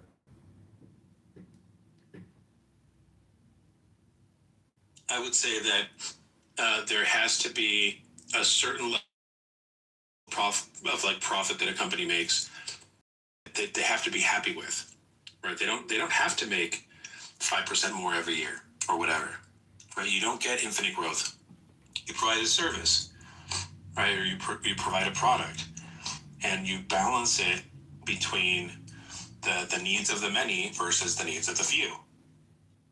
Right now in America, the only people that matter are the few out top. It's the reason why the Epstein list hasn't been released, or all those or that's why nobody's been prosecuted from the Epstein list, right? Because there's a tiered system, and we are basically the livestock. They extract wealth from us, from our labor, from the things that we buy, and they hoard it like an old-fashioned dragon in some fucking fairy tale. So capitalism, when it's controlled, can be a very positive thing, but unbound, it ends up where we're at right now, right? And what kind of world would you rather live in? One where things are in balance with each other, where people are making enough money to live, people are getting health care, the economy is humming along at a certain pace, not this extraordinary pace, right? Where you get to make millions in bonuses because you cut jobs. So, it's at some point, and it's starting to show, right, that all of this is gonna crumble. And then we'll have to do some of these things. And it'll be reconstruction, it'll be great. And then enough people will forget how shitty all this was, and they'll start this shit up again. So, yeah, maximizing profit is predominantly at the root of evil. Okay, so I would give you evidence to suggest otherwise, and it's right below your nose. It's called Clubhouse. Clownhouse here is not a ruthless maximizer of profit. Their gold coin exchange system is worthless. The data that they sell to third-party brokers primarily gets bought by the federal government. That's the end-all user of all these stupid conversations. You don't have any. I do. I have proof of that and evidence. It's in a Wired article. I wrote it a couple of years ago. I'd be happy to Google that for you. And so I'm just saying that. Yeah, great. So what I'm saying is working on how not to suck. Join me in this pursuit. I do want to pursue that. I don't want to suck. And I got to tell you, somebody who's run for office 2 times, going on a 3rd campaign, I want to represent the people. And I want them to accept me as their better leader than all the other choices. And I do think Donald Trump is and was a much better choice than Kamala Harris in terms of executive leadership, efficiency, common sense. A lot of people really, really hate hearing that. But I think Donald Trump... What are the efficiencies that we gained under Donald Trump? So let me finish my statement here before I answer your question, Romero. I'm reading Ayn Rand, The Virtue of Selfishness, and it deals with ethics. And so, one topic also, other than maximization of profits is immigrant communities, immigrant rights. And I thought today, I was like, I think our economy is actually being hurt by running out illegals, deporting them back out, because these are hardworking men that we need to basically build economy. Then I thought to myself, no, that's crazy. And I thought about what Israel and Palestine, does, and how they give work visas to come in and to build, and they make good money. And there is that poverty exchange system between the primary currency and outside individuals. You could call that apartheid, but then I said, no. We need very strict laws, because the strictness of the law, it gives us a control. If we want more people to come in to do these projects, there's a lot of people out there that would gladly fly in from other countries to work these jobs. And so we can control our economy, but I would say if we were to discuss economic philosophy, it's the same principle of how do you run a business, and you have to run it at a profit. But Romero, your maximization of profit theory can only exist with the Federal Reserve as the backdrop, because whenever there's a fuck up, you can expand the currency supply and just glaze it over. But at a casino, you can't do that. They have a cutoff limit with bets, and so that gives the casino that actual edge over the player. But because of our civilization, which a lot of people here think it's going to fail or there's going to be another bloody civil war, I'm actually very optimistic and not pessimistic about that. And so, I don't know, those are my thoughts and opinions. So, you're so steeped in colonialism and the system that you can't even see it, right? The only way we get cheaper labor from other countries is because we cap them at the knee. We deliberately keep them down, right? And you're right that we shouldn't be doing these mass deportations because it actually does hurt the economy. These are less consumers that the United States have to keep the machine going. And so again, I'm going to ask you, what are the efficiencies that we gained under Donald Trump? No, I'm just saying if we were doing the I'm going to suck less today by leaving this room because I just can't stick in listening to John Kitover lather on. It's so Thank you, Hero. Thank you. That's what I really love my experience here is when people say you don't know John Kitover or I hate John Kitover. That's when I love my experience here. Thank you. I know, you suck. Well, I just want to answer Romero's question. Hello? Thank you very little. I'll put it in the complaint file. Let me go to the other office, get the complaint file real quick so I can put this note and timestamp on. Romero, I'm just saying... You're not a serious. Oh, okay. My mere existence is a stain on reality for you. I apologize. But I'm trying to respect you and not suck today. Oh, I'm sorry. Okay, never mind. I won't answer your question. Just your question, I can't answer it, apparently. You want me to answer it? Yes or no? Hello? Hello? I'm just saying, from a job interview perspective, if I were to interview Kamala or Donald to come in to run a company, I would choose Donald 9 out of 10 times. You see how he's not answering my question? He's pivoted. No, that's how I'm answering your question from a job interview perspective. You just don't like my response. You don't like what I'm saying. And John... I literally stopped talking so you had all the real estate to talk. But what are you doing? Pivoting. It's not a pivot. And John, I want to bring up, you claim there's going to be a bloody civil war, John. That's your own sick imagination. I hate to break the bad news to you. We've already fought a civil war. There won't be some blood spilling that you think that you got to arm up for to fight these maggots. Hello? Shut the fuck up for a moment and let me. I haven't spoken yet, okay? Before you start mouthing off, start being an asshole. Also, John, Just really let me quick. say a few things. Really quick, Chuck, before you say anything. You know what he's doing. He's streaming this on YouTube. We got him again! I get him again and again! We keep getting him! We keep getting him! Worthwhile product. Woo! We know and understand how that works, and the whole point is the only people that actually listen to these streams are us when we go in to see. Find out if I'm on his live stream. I always explained it, but let's not go there. My only point was just to. Sorry for existing, everybody. I do want to be better today, so I just want to say sorry for existing. So now you're going to end up with the room that you want. Listen, gentlemen, I would just point out that I don't use profanity, first of all, and John uses a lot of profanity. I don't use profanity, and I just got to say, I talked to my dad once, and he said, John, you're using an awful lot of profanity. I said, oh, you're right. I got to be more aware of that. And I don't think John is very aware of that. And if you're trying to make your case using profanity and talking about blood spilling and warfare against your fellow Americans, like, I don't do that. That's a John problem, not a John Kitover problem. Hello? That's a John Malencrop problem. There's John. Oh, John keeps jumping in for a half second. He's like, wait, let me just see if the coast is clear. And just scroll on all of the better options that don't suck as much. That would be understandable. Until people come here and what? You lost your audience. I jump from room to room. I'm trying to read a book here. I can't get anybody to read a book anymore. I was saying that I think I'm the last man alive who actually can read a book, and I can prove it to you. I go all around. Nobody's reading nothing. Everybody's just talking like birds in a tree. I haven't heard anybody say anything new in years. Hello?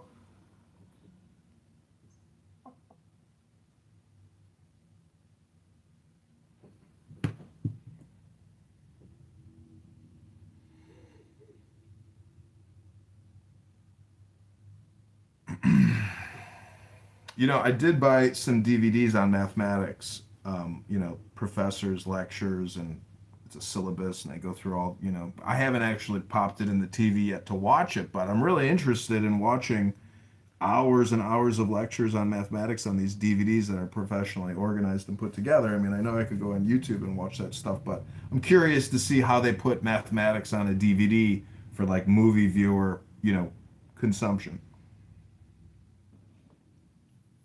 I heard the last 25 seconds of that. I popped out of the app for a second. I probably appear to be in the room when I do it. Whatever my phone's issue is, I can't hear after like 5 or 10 seconds. I missed the beginning. What is the DVD math thing? Or did you say what it was called? Or I got it in another room. Let me just go grab it.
That's not the way it is in a capitalist system, right?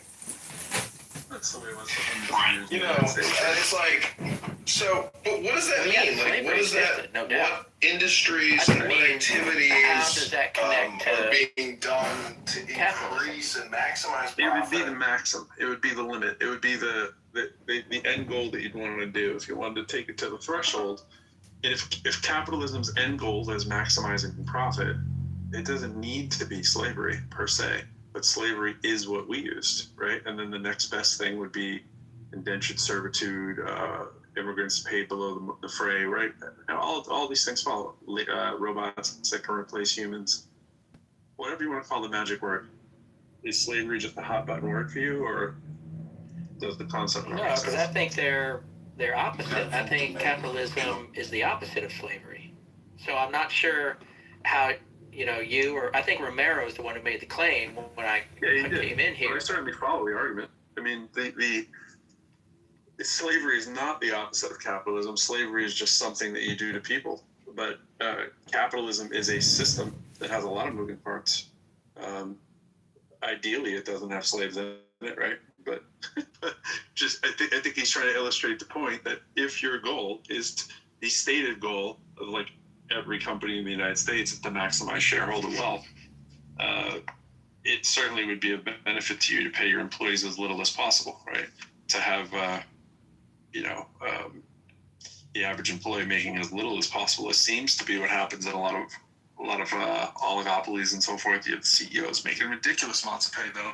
Then you have the average worker making 300 times the difference and so forth. I just think that minimizing your employee pay, I don't agree that it makes the most sense, but it seems to be the goal of a lot of companies. At least they act that way. You know, there was see that ratio getting a private equity firm just recently sold a firm that manufactures garage doors, and they rewarded every employee with a check for like $125K. They didn't have to do that. They did that out of their own goodwill and the benefits that they got from that transaction. And a lot of it deals with the leader of the organization. Like, how much does that leader really need? And how proprietary is the product or service that they're offering? There's so much that goes into this conversation. And the last thing I'll say is about the philosophy of the now, which is that it is a compression of the past and the future, not just the past. That's maybe proprietary and ridiculous, but my point is it's 2026. And when people bring up genocide, apartheid, colonial settler domination of the indigenous, the enslaved, Jim Crow, etc., to me, that's history hypnosis. And they're really bringing us up to the now. But in the now, if you believe that's all there is and all there ever will be, none of that is happening right now. And to me, philosophically, that negates their history of hypnosis. And therefore, we should focus on priorities instead of the history. I just don't see why people are so obsessive compulsive about the history of hypnosis to justify, an anti-capitalist or anti-optimization situation. Because profit maximization is optimization. I've worked in digital marketing all these years. What do you think all these optimizers are doing? They're trying to optimize their ROI. So what is the problem with that? Offshoring their manufacturing to the countries with the lowest capital costs, right? Which usually is the metaphorical equivalent of slave labor, right? Let me ask you this. So, in the history of the human race, we've gone through various types of economy. We started out, and correct me if I'm wrong or you want to dispute this, but we started out hunter. We moved to agrarian. We then moved to feudalism. We then moved to mercantilism. And then we moved to market-based economies. Would you agree with that? Pro, would you agree with that? The evolution of... I'm getting ready to walk my dog here, but I'm listening if I don't answer right away. Okay, so what I'm asking is, I think what happens is we get in the weeds about the minutia, about this CEO or that company or, this pay scale or something like that. But I think what Romero, at least, I'm not sure of your thoughts on this, but just that comment that slavery is, or capitalism is built on slavery, Is your ability just not demonstrates a fundamental misunderstanding of but I'm kind of, of market-based I'm kinda- economies. So, we I mean, I'll gotta sit ask, down because, like, what, he was like where someone who do had a you lot think, of or what do you think was the his catalyst? reputation inside conservative circles was really high. People took him really serious. Like, politicians did and stuff. So like they were really like as much as Nick Fuentes wants to think that everyone's targeting him, no one's really concerned about Nick Fuentes because like it's just a Hispanic guy in Chicago who's doesn't really like to go out, doesn't really like to get public people going. Like Charlie Kirk would go to all these parties, get thousands of kids out, talking. And I think that they realized that like if he could have created a movement, and even and I know that he said no, he was never going to run for president. But he one time said if he ever felt like he needed to, he would. And it's like, well, like seems like I think that they really were like, we're going to groom this kid to be to be a Zionist, and then when he became not a Zionist, they're like, well, we got to get rid of this guy because he has way too much influence. So that's what I think about Charlie Kirk. I think that he was psyoped and he was honeypotted and he, I don't think he, that he was a Zionist because he, was honeypotted by his wife, who was a CIA, Mossad, weird woman who, but I think that because of, he probably met her and was like, hey, I believe in a traditional woman. I want you to be with our kids. I don't want you to be working. And she took that. Right. She took that serious, and she was like, okay, I'm gonna do whatever you say, because she was required to do so. And look at it. Look at the second that he dies, what she changes her whole persona. Her persona becomes a boss. It doesn't become. That's right. So it's almost like she's playing an act. Just giving the OnlyFans ideology. Yeah, like that's right. That's right. Letter jeans and shit. Like fucking like a very, as in a single woman hugging a man that really wants the man. Like full body lockdown as if it's fucking stand up Brazilian jiu-jitsu with JD Vance. And then she's being embraced as if she like saved the nation. She's like a freaking second coming of Michael Jackson or something. It's like with all the fucking fireworks, like what the fuck? It's almost like a humiliation ritual. You can take the OnlyFans out of her. What can I say? Right. So yeah, I mean,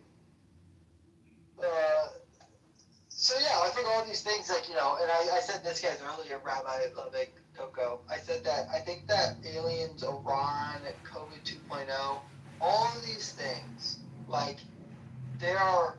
Now, Iran, I don't think is a full distraction. I think actually Iran takes place because of Epstein. Like, I think that the reason why the United States is involved with Iran is because Epstein is a blackmail technique that's used against our politicians to continue to do Israel's bidding. But I think that aliens, COVID, all this stuff is a distraction because these are pedophiles who ate babies, and they want us to forget that they're pedophiles who ate babies. In a just world, a world that is a God-fearing world, these people would have been killed, would have been hung in the street for their crimes against humanity. We did worse to the Nazis during the Nuremberg trials, and they never ate babies. They never ate them. Like, you got to think about this. We treated the women who were married to SS soldiers, to SS officers, worse. We shaved their heads. We stripped them naked in the street of Berlin. We allowed soldiers from the Russian and the Allied forces to rape them. We killed the millions of them through starvation. World War II. We've treated people who were just married to individuals that we believe committed horrendous crimes worse than we've even treated individuals who've committed the crimes themselves. We treated the loved ones of those individuals worse than we're treating the ones that committed. Like, I truly think these are all signs for us to forget that these people ate babies. They kidnapped your babies, had sex with your babies, and then ate them. You know about this Mexican model that once came out of a room screaming about the Yes, a hospital, yes. Say that again? Yeah, she was coming out of a hospital. It was right after an award show. And they sent her in the hospital because at the award, I remember this whole story, at the award show, it's a Mexican TV award show, it's a TV actress and singer. And she went to the hospital because they said she had a mental breakdown at the award show, yelling about babies and stuff. And then she comes out of the hospital. Gabriela Rico Jimenez is her name. Yes. Rico. Yes, Rico. And she comes out of the hospital, guys, and she's yelling. She's like, they're eating babies. I went to a party. They ate a real person. They ate him in front of me. I don't know what to do about it. She's freaking out. And you watch as nurses take her back into the hospital to never be seen again. You don't know about this, Rico? You didn't know about this, Rico? No, I've seen a joke about Rico. I've seen the video. You guys right? Did they kill her? Is she alive? We don't know. We don't know. Fucking sad, man. Let me share the link for y'all, then you can be like, what the fuck is he talking No, about? I've seen that myself. I just never followed up if she was alive or not. I didn't think about it. No, she's not. So if you're a skilled engineer, then that took you some amount of time to become educated, to practice your craft, to do enough repetitions. She's not. Oh, 100%. Like, this is not like, Keegan, I love how at the end of that you said, never to be seen again. Very dramatic ending there, Keegan. Wonderful. You're welcome. Thank you. I saw that video, and how do you know that she's not just like mentally ill and schizophrenic and crazy? And when you say mentally ill, you're like referring to yourself, like that level, or like is it below or above? I don't know. You tell me, how does projection work, Ludwig? How does projection work? Yeah. If you guys know, he's the A9 as well, which is fine that he's here to record. But You said you wanted to direct? you notice that he will come on stage and he'll just disrupt. He won't engage with the topic. He's here to disrupt. We know that. It is a very it's a very interesting. It's more fun when you entertain it. When he thinks, I got you. When Yeah, we well, actually I believe that, like, if I ever was convinced that there was paid agents to be on this app, John Kitover is a paid agent to be on this app. If there were any. My friends were talking about that. We said the same thing for him as well. There's another one I'm not going to mention because he's recording, but there's one other person, and I'm around a lot, and I think he's an agent. He has one chromosome and two brain cells now. What do you expect? Some sort of. Maybe he has an extra chromosome. Wouldn't that make him Down? Isn't Down syndrome an extra chromosome? I'm not sure. Which, you know, what's another thing is really interesting is we used to, abortion used to be very, it used to not be legal.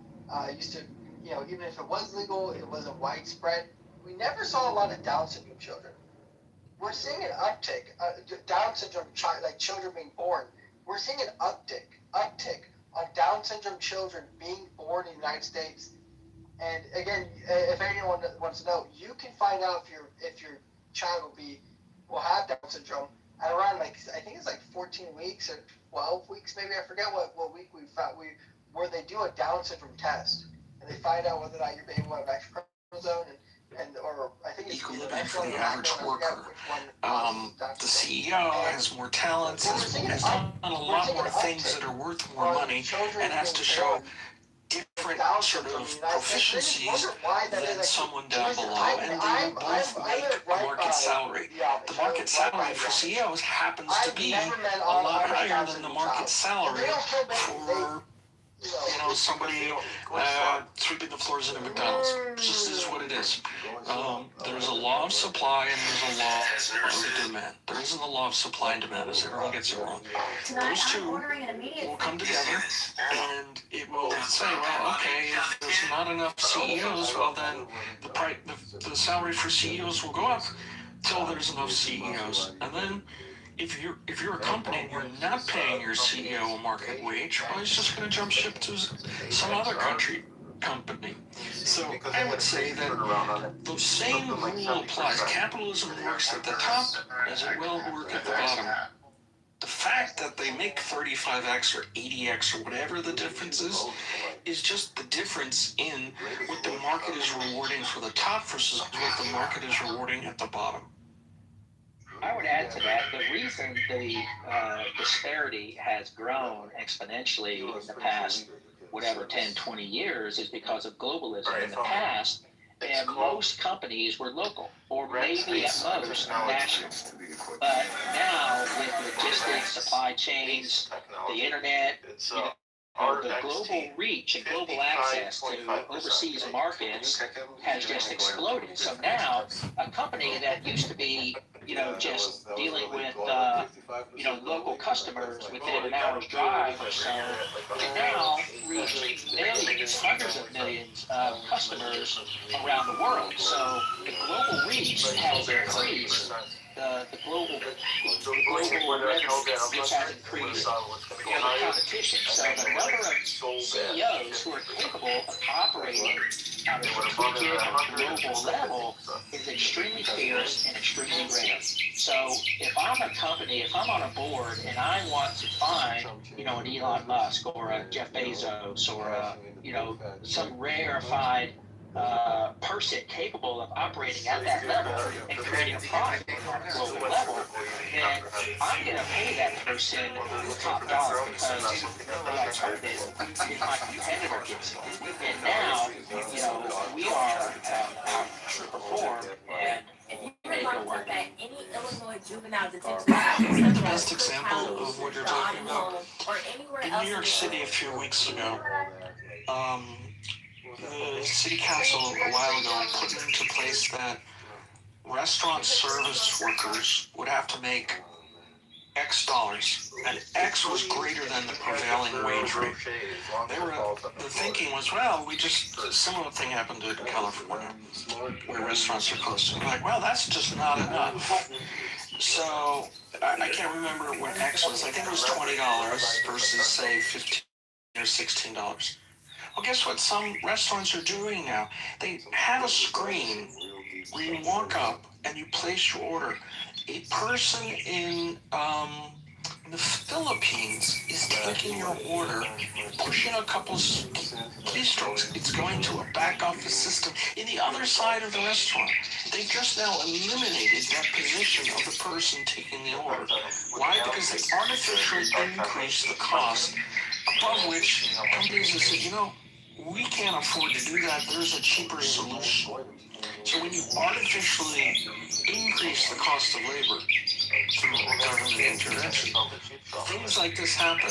And you end up messing with the law of supply and the law of demand. And, you know, they're very sweet when they're left along their own. They fall apart when you put these artificial constraints on it. So now you can order your production. It's been fun. I am getting my production bag together. Let's put together. I'm just getting my bag here to go out the house.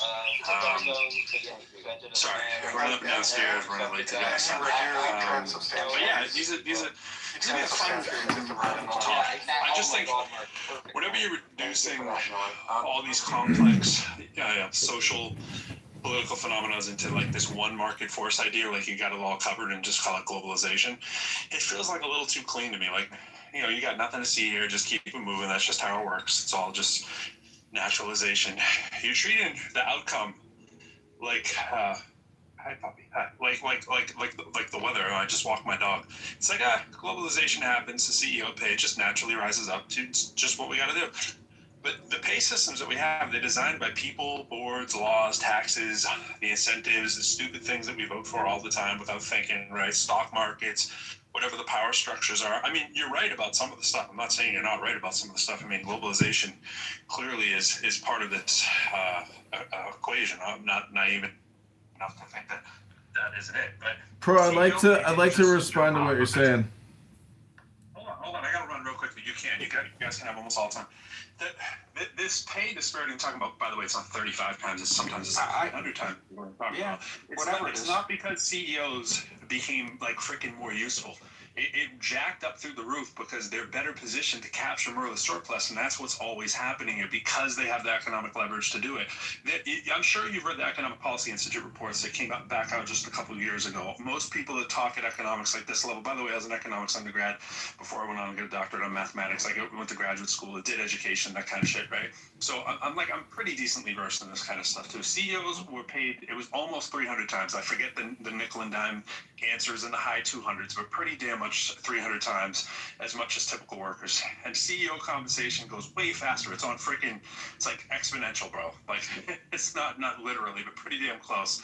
And I think if you're gonna be fair about the stuff and you want to ask a fair question, it's something along the lines of, did the globalization stuff we're talking about make the CEOs a little bit more important? And I think the answer is yeah, right? Did it make them 290 times more the worker important? That's pretty much of a leap, bro. That's where this stuff starts to, the math isn't mathing. You can pretend the math's mathing. You can pretend the math's mathing, but the math isn't mathing in that way. And you don't just go, oh well. If you just go, oh well, then the system is the problem. The system is the problem. You just go, well, the attitude is kind of like, it's just how it is. There's nothing. No, I'm just saying there are some simple market forces at play that, Did workers become global though? Did those? In a way, yes. They have to compete globally. Yeah, they have, unfortunately. I lost my job at one point to global outsourcing. Yeah, it did. I was going to say a lot of this can be blamed on McKinsey. They're the consulting firm. McKinsey deliberately worked, I forget how many years ago, 20, 25 years ago, in their consulting interactions or dealings, targeted CEO pay as the way for companies to stand out. So if everybody has access to the same technology, if everybody has access to the same logistics, everybody has access to the same financial structure, and all things being equal, the key pivotal piece is the CEO, the Steve Jobs, the Jeff Bezos, the people who stand out and above the others. So, I was just saying, a lot of this can be targeted on McKinsey. There was a consulting group, McKinsey, that about 25 years ago started consulting with these larger companies, saying that, hey, if everybody operates under the same financial system, everybody operates under the same legal system and the logistics system and the technology system, right? Then the key pivot point or the key point of leverage is the CEO. That's the visionary pivot point that's going to elevate one company and accelerate their rise above the others. And so if that's the case, then you should pay him or her, price that keeps them with your company and, leverages that. I work for a competitor. There's actually an outgrowth of them called A.T. Kearney, which spun off from McKinsey in 1936. Is that accurate, what I said? Is that consistent with your... Yeah, it was a focus. It wasn't the entire focus of what they were doing with, when they were speaking to boards, and there were a lot of other initiatives. I wouldn't say that was the majority, and I think it would take a detailed analysis to say, was this one initiative the reason why there was a huge growth, as Pro was saying, and CEO saw it? A, I don't think we have the data. B, the complexity of it is just far too great to ascribe it to one variable. Hey, yeah, they did do that kind of consulting, but at the end of the day, boards will do what's in the best interest of their company, and if they feel that they are overpaying, you will see downward pressure on that. Boards answer to shareholders, and if these CEOs are compressing profits, well, that's a problem. And just the ebbs and flow of how these things work together are very intricate, and it's I don't think enough to say, well, it's because of X. Pro, can I just say, I put in the chat, to me, your awareness about the situation is the law, meaning that, your understanding of math and economics, what I'm trying to say is that the law actually gives us this equilibrium, and it's fucked up that money is what controls the politics and thus the business and the boardroom, everything. It's like money has this intelligence or weight, and the complaint could be that billionaire is unethical, immoral, unsavorable, obnoxious and horrible. And as you just heard, from my critics on this app, my mere existence is detestable to people. And it's really just because I record, probably. Maybe they don't have anything against me personally. They probably think I'm reprehensible because of my opinions. But when I hear people essentially doing hypnosis about past grievances that I have never been a part of, and neither have you nor the person telling me about the grievance, to me, it's like, I think maybe I'm more aware of how to be happier or joyful or move on the face of the earth, and it's still just my opinion. Hello?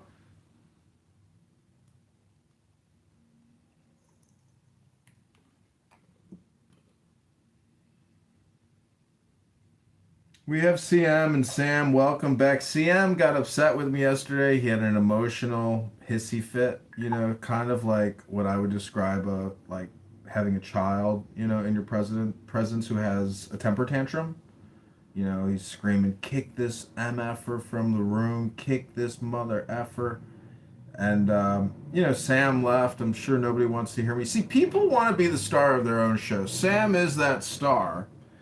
And, there are people who organize, and I would call them leaders. Even if I don't agree with other opinions, if you organize a room and create a title and have a house, well, that's like being a gym class leader. Or, anyways, I don't know if Pro can hear me, but I got those DVDs. I just put them down by my DVD player, and really incredible DVDs like Fundamentals of Mathematics, and then it has all these lectures by professors. One of them was from University of Texas, and he's talking about basically applied mathematics and all these different situations where they used math to, probably determine the greatest outcome. And so that's my complaint about these maximalization profit ethicists who claim that that's the problem. Well, in a free society, when people try to optimize the situation, if they can legally and morally and ethically do it, guess what human behavior generally does? They do it. And, the craziest thing to me and the saddest thing to me is if you go to a casino, I consider it like a temple. People go there to basically have some type of faith experience. They don't understand the law of large math or basically basic statistics. And I cannot understand people's experience at a casino. I know they want the dopamine, but this, I don't know if you know Abby, the lawyer on here. I tell her, I'm like, you must hate Clubhouse because people have the casino dopamine experience, but they don't have to pay for it. And to me, that's, a fun experience and a fun revelation that the casino really is for suckers. I personally think the stock market in many ways is basically a casino for suckers because I have done lots of experiments in the market. And if you get into day trading, it rapidly becomes like a dopamine experience. And you think you can outsmart the dopamine experience by day trading. But the problem is your whole life just becomes reading financial news and news gossip, financial gossip and press. It's like it's its own thing. It's its own marketplace. But when it comes to the title of this room, working on how not to suck, join me in this pursuit. To me, no one's ever really sucked. There's just been like disagreeable people that you find annoying. But then, basically, I think if you love yourself and you want the best for yourself, ultimately you treat everybody, even the disagreeable, horrible people, with respect. Because anytime you give disrespect, it just comes back to you, So people try to fuck with you, but if you have a good disposition, character, personality, you can overcome any objections in a way because it basically comes down to, are you making sense? Is it logical? Are you persuasive and informative? And it's, basic public speaking. But when people crash out on me, they don't understand. I've told this to Pro that, I think I'm playing like the role of the fool in a king's court. And the fool goes around and trolls all the noblemen, all the noble ladies, all the inferior people in this type of caste kingdom system. And to me, people accuse me of being performative, but this is actually me, Everything I think and say is who I am. And that's what worries me about other people, is that what they're saying is, in a way, like who they are. And they're not really saying anything. They're complaining. And not only are they complaining, they're repeating leftist, woke, hypnosis history in order to essentially virtue signal and justify their position. But the thing is, if there's no applied action to what they're doing on this app, I think it's a big waste of time. And I do apply what I'm doing by actually running in politics and putting my face out there publicly because, being a private person helps you with employment. But if I have to go and have a hiring manager, look me up on the internet, there's like an 80 to 99% chance that they'll say no just based on the content. But they'll never actually listen to the content or actually try to like experience, because a lot of these recordings that I do are 2 to 3 to 4 to 20. There's so much content. So it's like, how could you value judge me with a sample? And I think that's one of the problems with this app is the samples are of such low quality and such small content of, terabytes, gigabytes, megabytes. It's a very slow information transfer thing. So the big takeaway from Clubhouse is the emotional response experience. That's really what Stoic philosophy and Taoism and all these therapeutic healing types of philosophical, religious, esoteric studies are dealing with, is the emotional state. And I think the Bible is actually a book mostly about emotional intelligence. not intellectual intelligence, but emotional intelligence. I rest my case. I'm working on how not to suck. Join me in this pursuit.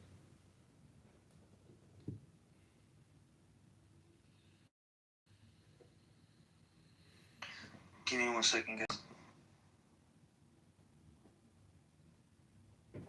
That was comprehensive, John. What's up, CM? What's up?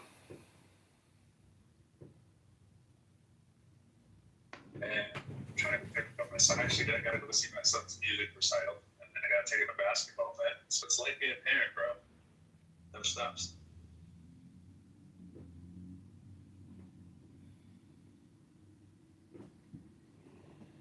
You know, I was a high school photographer. I have no kids, but I like to make films. I mean, I would love to have kids and film, their joy and publish that. But part of me is that could take away from that person's experience, but maybe not. I mean, how do you feel about children essentially documenting their lives at a young age with the belief that they're going to do it their whole life or something? He doesn't like it, but I've saved all this stuff for him, and he has it in a file, so he does like reviewing the stuff. But we don't publicly put him out there like that. Every once in a great while there'll be a little something, but for the most part, he's pretty much off the grid. For the most, as much as you can be in 7th grade. Yeah, I worked at Google YouTube, and our client was SC Johnson, who makes Ziploc. I was an account manager, and they were very concerned about their ad placement on controversial, potentially right-wing or controversial content that appears on YouTube. So they wanted a full audit of where all their advertisements were being displayed. And I'm going through all these YouTube accounts that I have never seen or heard of, but they're huge accounts, 10 million, 60 million, followers, and they're making huge amounts of money filming their life as a family in a mansion and going out and doing things. And they create all these videos, and it's some of it is risque even, where the mom is walking in the living room on her knees and her big fat ass is up in the air. And the next thing you know, you see a Ziploc advertisement.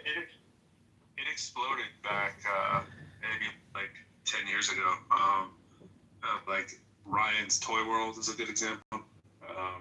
I'm gonna lose you in a second, and I'll be able to hear you guys in a while, but it'll be spotty. But yeah, if you look up Brian's World, he launched his own toy line, I think when he was 9 years old in Walmart, and his mom and dad are in all the videos, and his sisters are now doing it. They're younger than him,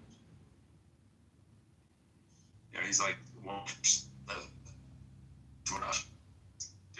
I know I'm Red Bar now.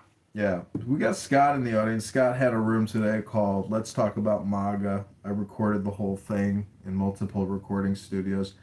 And I want to mention something about that room. Scott, welcome. But YouTube, I record mostly on YouTube. And to me, YouTube, Google's where the money's at, because that's where all the advertisers are. And other people say, oh, you should do Twitch and Kick, and I do TikTok, and I can't live stream on Instagram anymore. And Scott says he's a fan of mine. And Scott, I heard you say a lot of things today. I've always been a hardcore leftist, or I was an extreme hardcore leftist, but not so much anymore.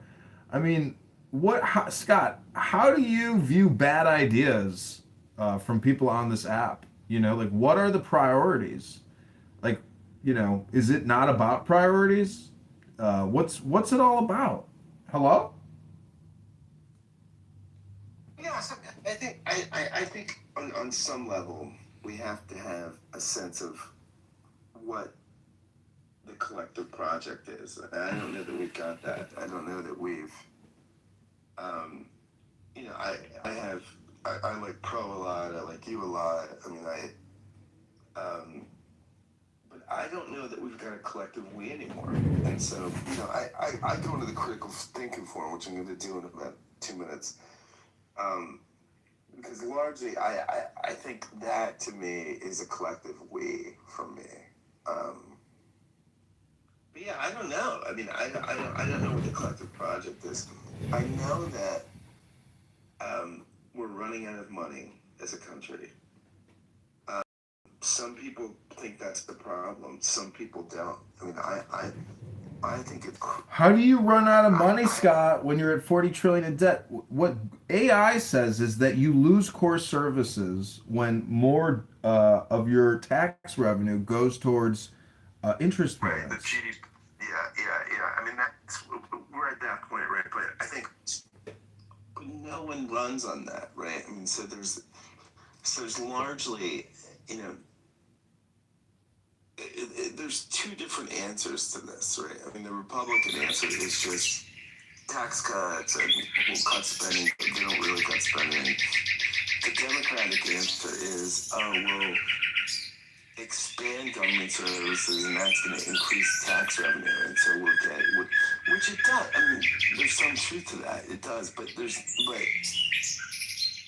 done. I mean, this is $40 trillion. I mean, this is not. Nobody's been debt in world history. No one. And that's what we will ask the critical. Yeah, but Scott, it's not a question of no one. It's really a question of it's a miracle that America is still alive and not impacted from 25 years of intense warfare overseas. We have a kingdom here which has not crumbled in the slightest. We have a cultural, social problem of really attention. We can't get people's attention to read a book. I think, Scott, I'm the last man who's ever read a book for today, at least, At least today I read a book for 3 minutes. That's more than 99.999999% of the whole human. Yeah, I was reading books every day. I went through a breakup about a month ago, and I was reading books every day. One thing I've noticed about Clubhouse is you have as mostly well. Nietzsche. I've seen a lot of Nietzsche, but that's difficult with the way why the aren't you technology modded? is set up here. It's John, not like they don't mod you in here. I don't know. I'm Three of not us gonna on a mod you, three-way but call on our phone. No. Pro, do you not mod John? No. I'm considered a potential problem to some people. But my point is that as soon as you mod somebody, the algorithm rewards you and moves you higher up in the news feed. So if you were actually interested in audience and networking, you would just mod everybody. And then if somebody is a problem, then you just kick them to the goo, And if it's a house, they can't boom it. If it's a public room, they can boom it. So people use me for content and I use them for content. And people who complain about me, I complain about them. I try to live a balanced lifestyle. And I feel that, my position is of great equanimity and balance and harmony and joy and strength and positivity and love and great aesthetic and intelligence. And that's why I'm actually very optimistic about the future, because I realize that the great mass of human population is completely just living in a somnambulance, just sleepwalking, completely unaware of their ignorance, their own femininity, and weakness, and, basically bad opinions, and, they don't see beauty, they only see ugliness, or they can't actually create anything beautiful, or have any fun or joy or experience magnificence and great thrills. I mean, I think we're living with a very depressed population personally. If you go to see psychiatrists, many of them don't even smile. They're just very upset themselves. So, what's the secret sauce for happiness? What's the magic recipe for success, abundance, strength, health, power? Hello? $4.56 a gallon, up more than $1.50 since the conflict erupted in late February. That's according to the AAA, which on a daily basis monitors the average. Yeah, I mean, I don't know. I was just doing my thing, and you were getting all upset. Diesel is extremely significant because, of course, the trucking industry runs on diesel, jumped to $5.67. I was talking about the benefits of. Now that's compared to $3.54 a year ago. So it's threatening to drive up the price of countless goods delivered by truck and rail. Well, just go ahead. Tell me right now what you were thinking then. Can you do it? The president said this week that the United States is making great progress in its negotiations with Iran. I said, can you tell me what you were thinking then, right now? Pronouncements, but economists and energy experts predict that fuel costs are likely to be elevated for months to come, no matter what happens with regard to the negotiations. Because as the oil experts have said, and I have repeated this often because it's so descriptive, in times of duress such as this, oil prices shoot up like a rocket, but they fall like a feather. Boy, I think that's very descriptive, isn't it? So, there's a great story in the LA Times, which says that the gas prices are widening the wealth gap between wealthy and poor Americans. This is extremely significant. Here's what the LA Times story says. Lower-income Americans sharply reduced their gas consumption in the months following the start of the Iran war. Yet spiking prices still force them to spend more at the pump, worsening the economy's economic disparity. Higher-income households, meanwhile, did increase their spending on gas, but barely reduced their consumption because they could afford it. And this is according to a report from the Federal Reserve of New York. And middle-income households fell in between these two disparities. According to the Federal Reserve of New York, the gaps between how each group reacted were larger than in 2022 when a similar gas price shock occurred after the Russian invasion of Ukraine. Higher-income households cut back more on their gas consumption 4 years ago than in March, while poor households likely benefited more from government stimulus programs in 2022, which we don't have this time. And by the way, according to this Federal Reserve report, wealthier households have seen significant increases in the value of their stock and real estate holdings since the start of the war. So while you and I are suffering, and those who are lower in the economic strata more so than those of us who are middle income, the wealthy people just continue to get wealthier. This doesn't affect them. They're Teflon when it comes to the war. And so the gap widens. This is extremely important. Why?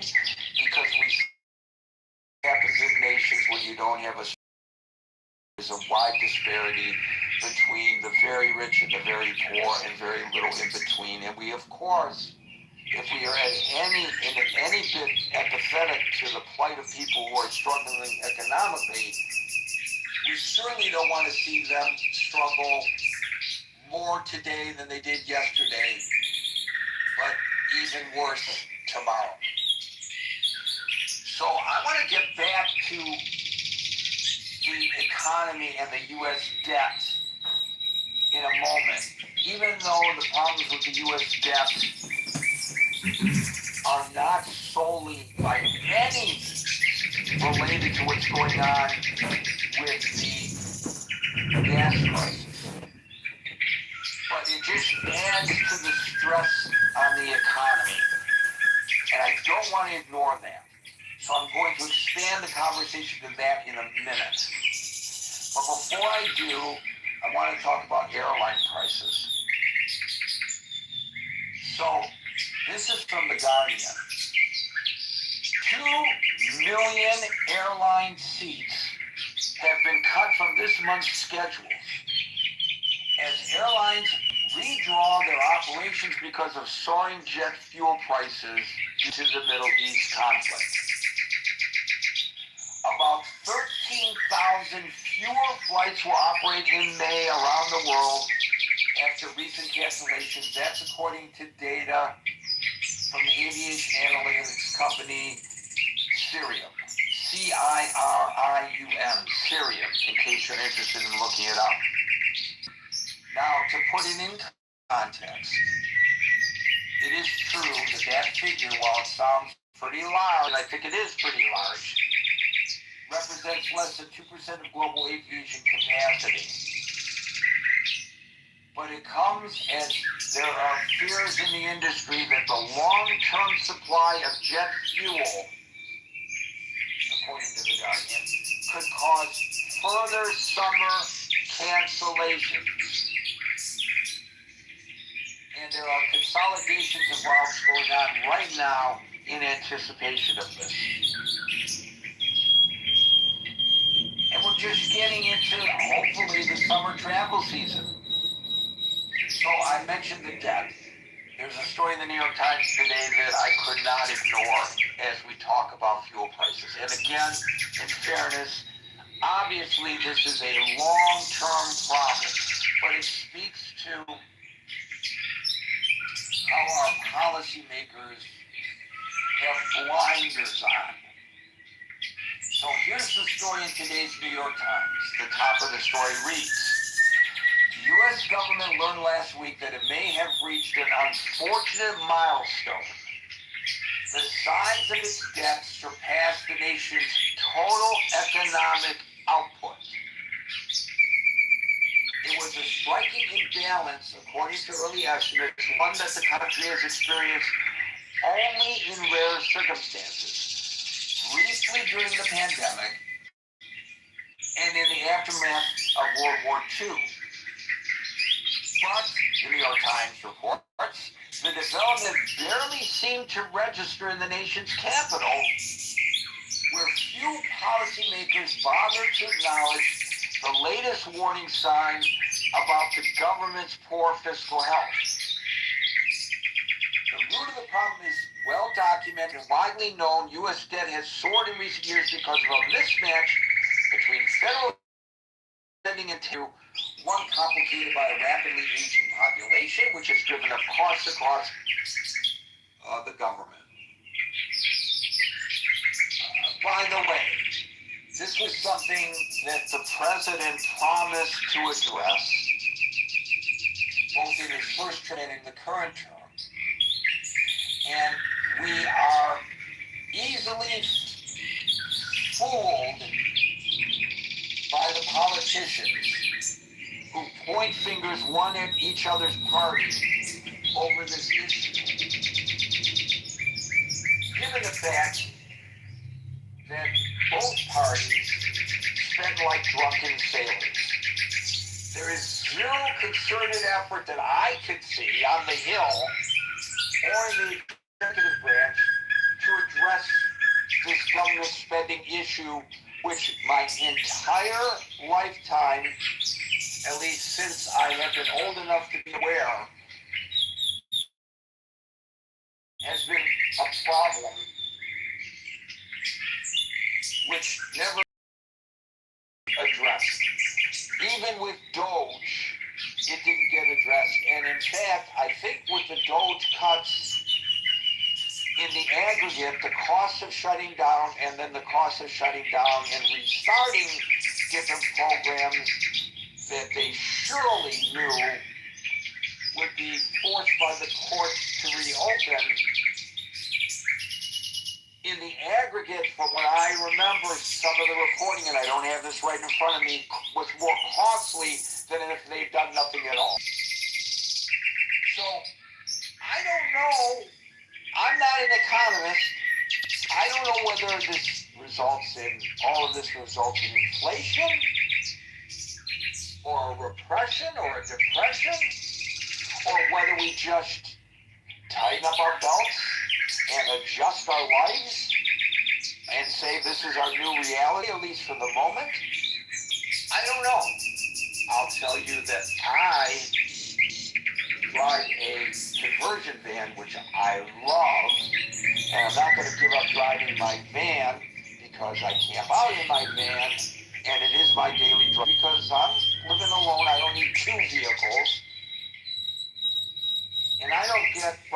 17 miles to the gallon.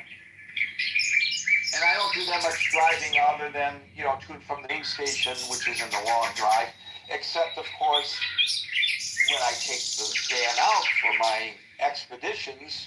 But I feel, okay, I spend for this, that's fine.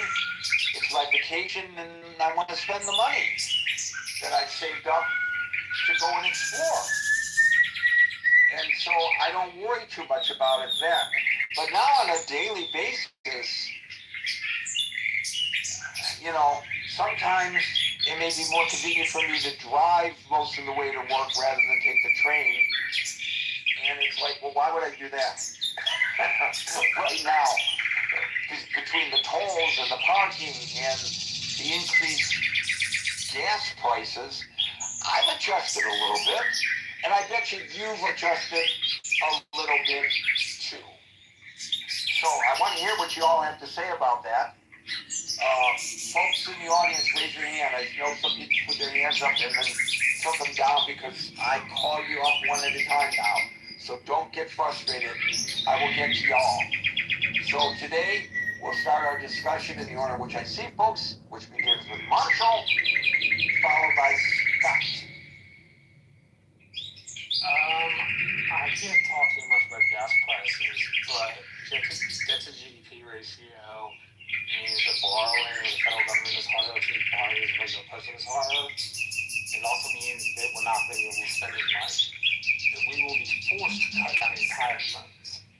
That's the government policy. Social Security, Medicare, Disability, SSID, along with Social Security, there's one other security benefit. Those are the largest growing portions of U.S. spending aside from service to the debt. And so we will be forced to make austerity cuts within my lifetime. What I'm going to get out of all of this is, I don't mean this in an offensive fashion, I mean in kind of a playful fashion, but a truthful fashion. Your generation and the next generation screwed my generation 10 ways from Sunday by not being able to control how much we spend. And it is as somebody who's 35 and millennial, it's a little hard. Oh, no question. Your assessment is accurate because these politicians, they want to kick the can down the road and get through their tenure without having to address these problems. It'll be the next Congress and the next Congress or the next administration and the next administration's problem. Sooner or later, the chickens come home to roost, as the saying goes. Did I get that right? I'm not so sure. But at any rate, you're absolutely right. And I don't understand. Just like my generation just looked at kinds of social services your generation and generation else had access to. Problem is, everybody has their vested interest. Yeah, right. When it comes, everybody has their vested interest when it comes to programs that don't want cuts. What's that? Marshall, we're losing you again. Marshall, I'm hoping to prepare for an event for the Congresswoman. So I gotta fix something. All right. Yeah, you're breaking up. You're in and out, in and out, in and out. So, but anyway, the point is, Marshall is exactly right. Nobody wants their program cut. By the way, to that point, the board that the president appointed to oversee FEMA today recommended cutting the FEMA budget in half. In half. Now, maybe that's necessary based on our discussion today. But when they talk about cutting FEMA, a lot of people look at, well, we've been having serious weather events lately. We're going through a cycle, whatever the reason. I'm not going to get into the argument of the cause, whether it's a natural cycle or whether it's a man-made type of a situation, I don't know. That's not today's discussion. But we know that the need for emergency management assistance from the U.S. government is greater now than ever.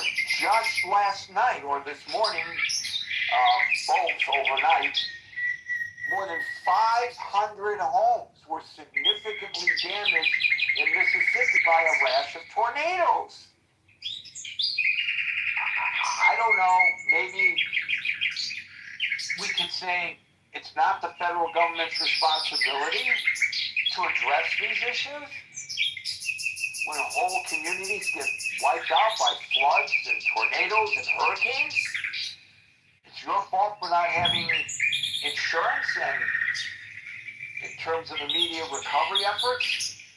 Well, the church groups can come in and take care of that. We don't need FEMA. Some people might argue that.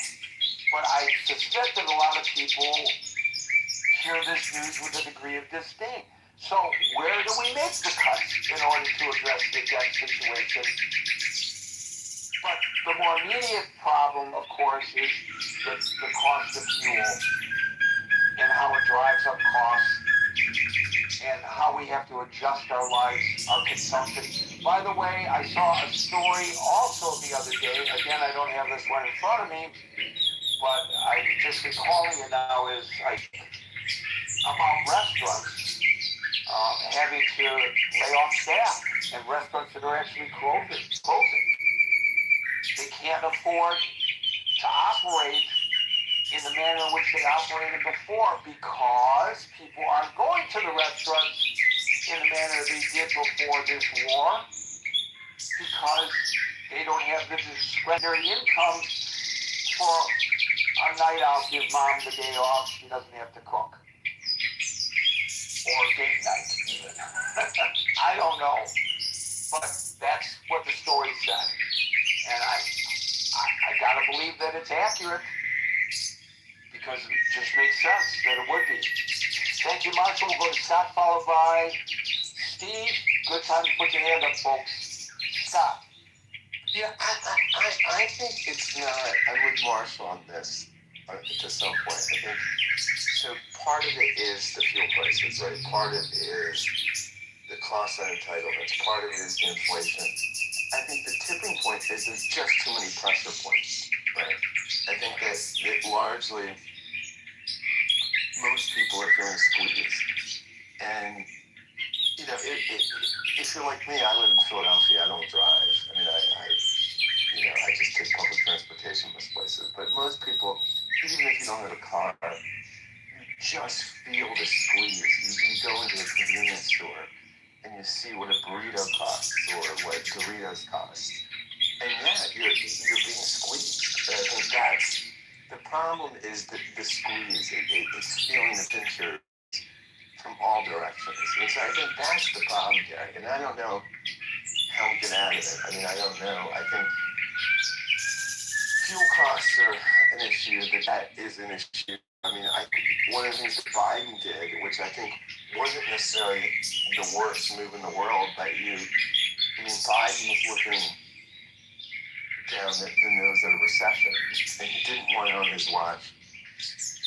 And so he poked $1 trillion into the economy, which, maybe it was the healthier move. I don't know, but what does that do? I mean, you put a lot more money in the economy chasing the same amount of goods.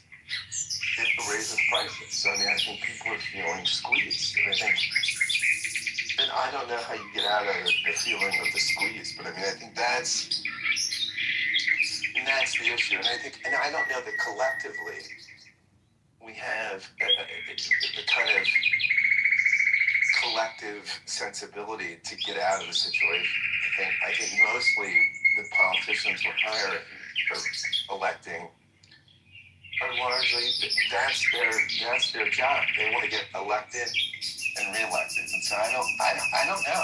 I think we're in big trouble. Well, you say you taking public transportation. transportation costs are rising too.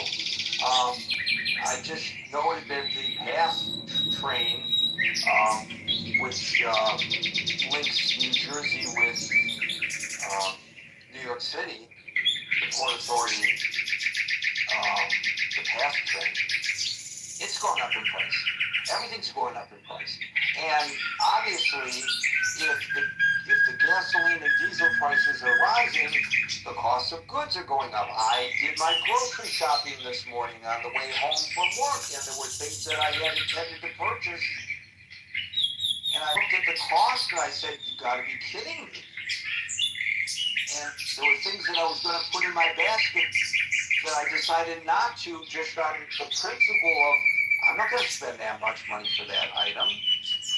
And here's another thing that I noticed today, and it's not like they're bare shelves or anything like that, but I wanted to buy a certain product, and none could be found in the store.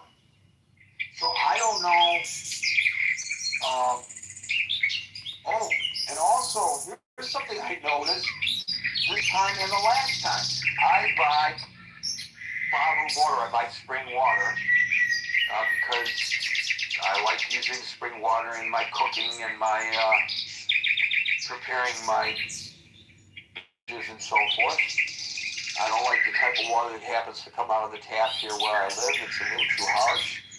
So, I'll buy a gallon of water. Usually, it used to be for 80 or 90 cents a gallon. It's now $1.50 a gallon. But I'll do that. Even when it comes to that, I noticed last time I go every couple weeks and stock up. So 2 weeks ago, and then again this morning, there were like empty shelves. I mean, they weren't of spring water, but there was a shortage of spring water and no locks. I had the taste. I wanted this morning after I got off the train. I wanted to come home and I wanted bagels and cream cheese and lox, which I know is very expensive now, but I was just in the mood to treat myself. No lox in the store. Sorry, guy, we don't have them in stock today. So it's starting to affect things. And when it affects my palate negatively, Scott, that's not a good thing. Puts Gary in a bad mood. You ever get that? When if you put it in your mind, this is what I crave today, and you go on a search and you can't find it, puts you in a bad mood. Yeah, no, look, I think that's going to be a lot of the country, right? I mean, I think, again, I don't drive because I live in the city, but I think a lot of Americans, most Americans do. And I think you're hitting the nail on the head. I think most Americans, because we're in a car culture, we're not as sort of, and even with public transit and all that stuff, but I mean, that's a more shared, distributive effect. But that's our culture. We're a car culture.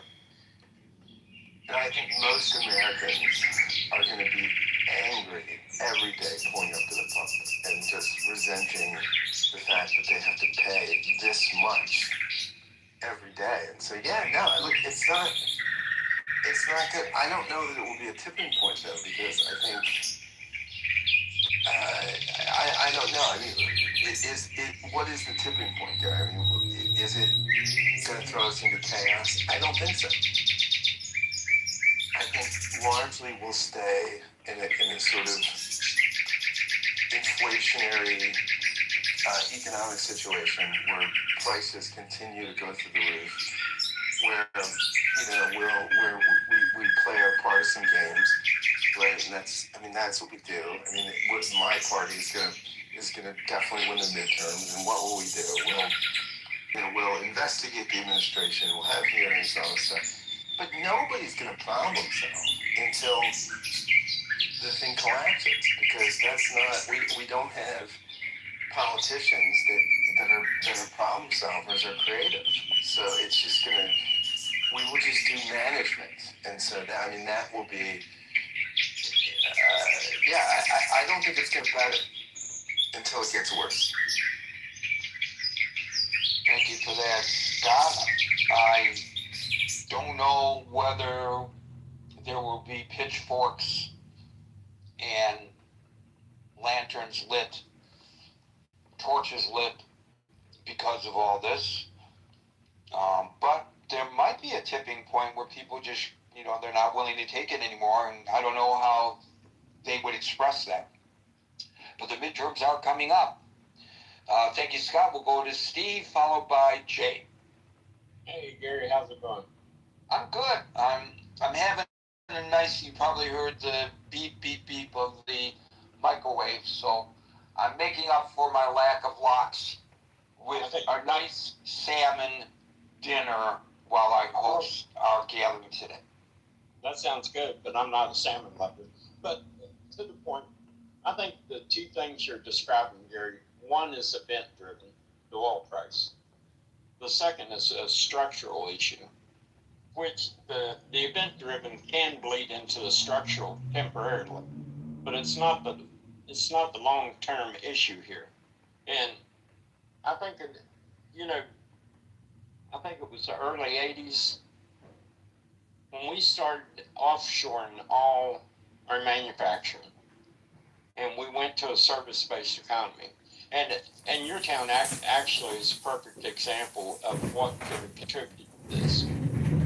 The workforce that's in Detroit right now versus, say, the late 60s, early 70s, and the kind of money that those people that worked in the factories in Detroit making automobiles is going to be extracted from Social Security and from Medicare and Medicaid is going to be disproportionate in a ratio kind of way to the type of money that's being put back in by the residents now, because the type of jobs they have is not going to generate the same income that a factory worker in the late 60s or early 70s was generating to the federal government.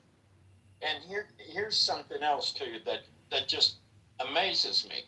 When this whole thing first started, me and my wife was having a conversation, and I told her, and this is really true, you cannot become wealthy as a country without making something. You have to have a manufacturing base to produce wealth. Look at what happened in China when they captured all of our manufacturing and the rise of their economy. We've been going in this direction for a long time, and Marshall talking about, well, your generation has got my generation. Well, in a sense it did, but the people inside that generation didn't offshore all these manufacturing jobs over to China. And this is what is disconcerting to me, is when Trump talks about trying to reinvigorate the manufacturing base inside the United States through different pressure mechanisms where people can start finding a better job than, say, working at Walmart and having to get food stamps to live. How much do you think that's going to supply a structural issue in the deficit? Not much, because they're not going to be putting in as much, and they're going to be extracting resources to feed themselves. But this is a structural issue that's been going on for a long, long time. And what we've done, we've been living off of a credit card, and payday's coming. And here's what's just totally blows my mind. Within the federal government, there has to be a lot of waste and fraud. And when we had this Doge thing, maybe these guys didn't do it correctly. But the idea, and this isn't, you look at the highlighted issues like what we see in Minneapolis. That's just a symptom of a much broader problem.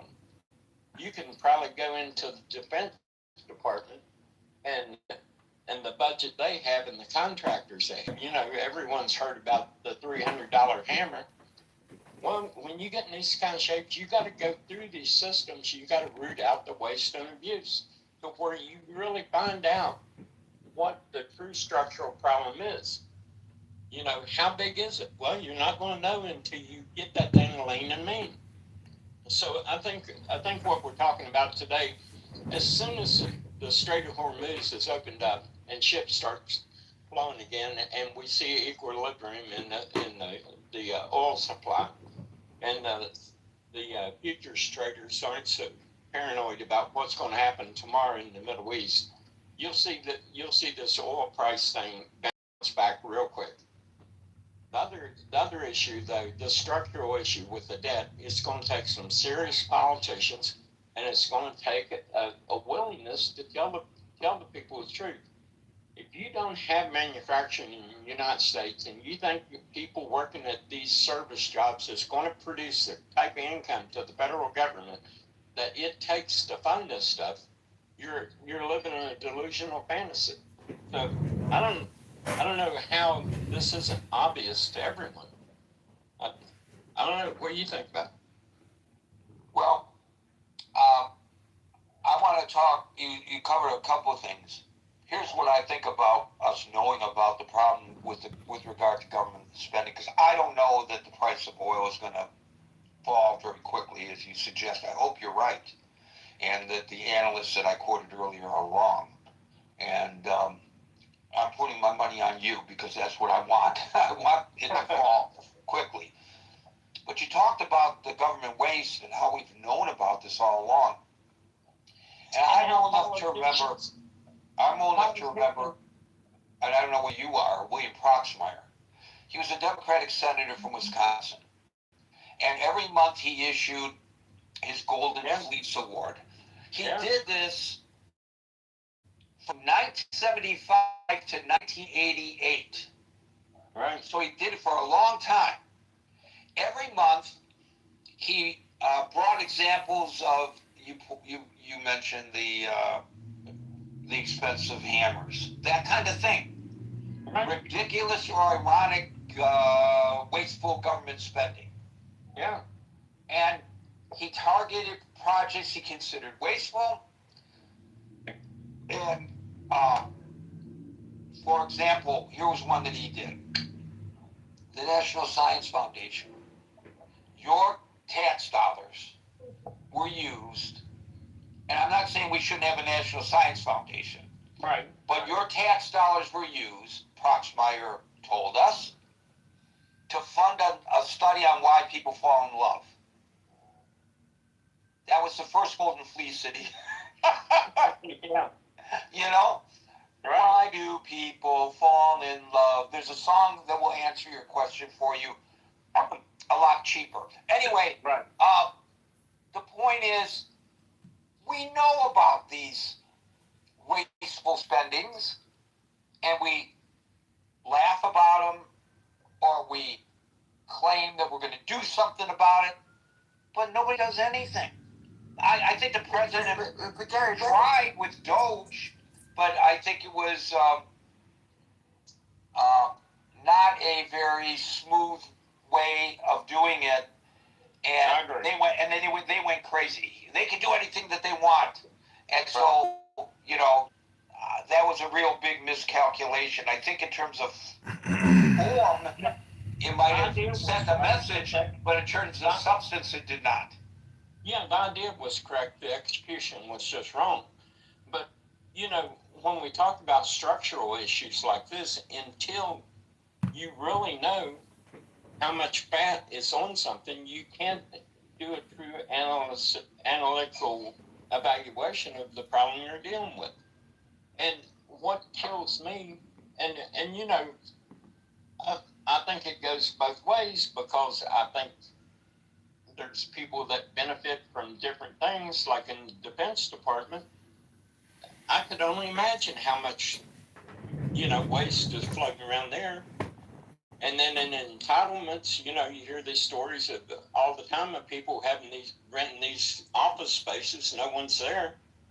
So I think there's got to be and Gary, I got to tell you, as someone that's dealt with some budgetary issues, this is partly our fault too, as Americans, because one of the hardest things that you'll see is when you talk to people about budgetary constraints, they look at you like, well, why can't we? Well, Why can't we? It's because this is not monopoly money, and these same accounting principles and same business principles that run a company run a government. You've got to have some financial clarity to what you're doing. And people will get involved in government projects, and it's like well, I know what it is, because there's no accountability to failure. That's why these government programs get out of control, because like I used to run a small trucking company. I made bad decisions, I would go out of business. If you're in government and you make bad decisions, you just tax people more. You never have to feel the pain of your decision making. And until we get something like that going, we're in bad shape. But I think one is an event and one is structural. I'll leave it there. So it's not as if there aren't organizations within government whose job it is to watchdog all of this. There are. There are more than 70 federal inspectors general. Although Trump, which I don't understand it, given that he wanted to cut all this wasteful spending, he got rid of a bunch of inspectors general.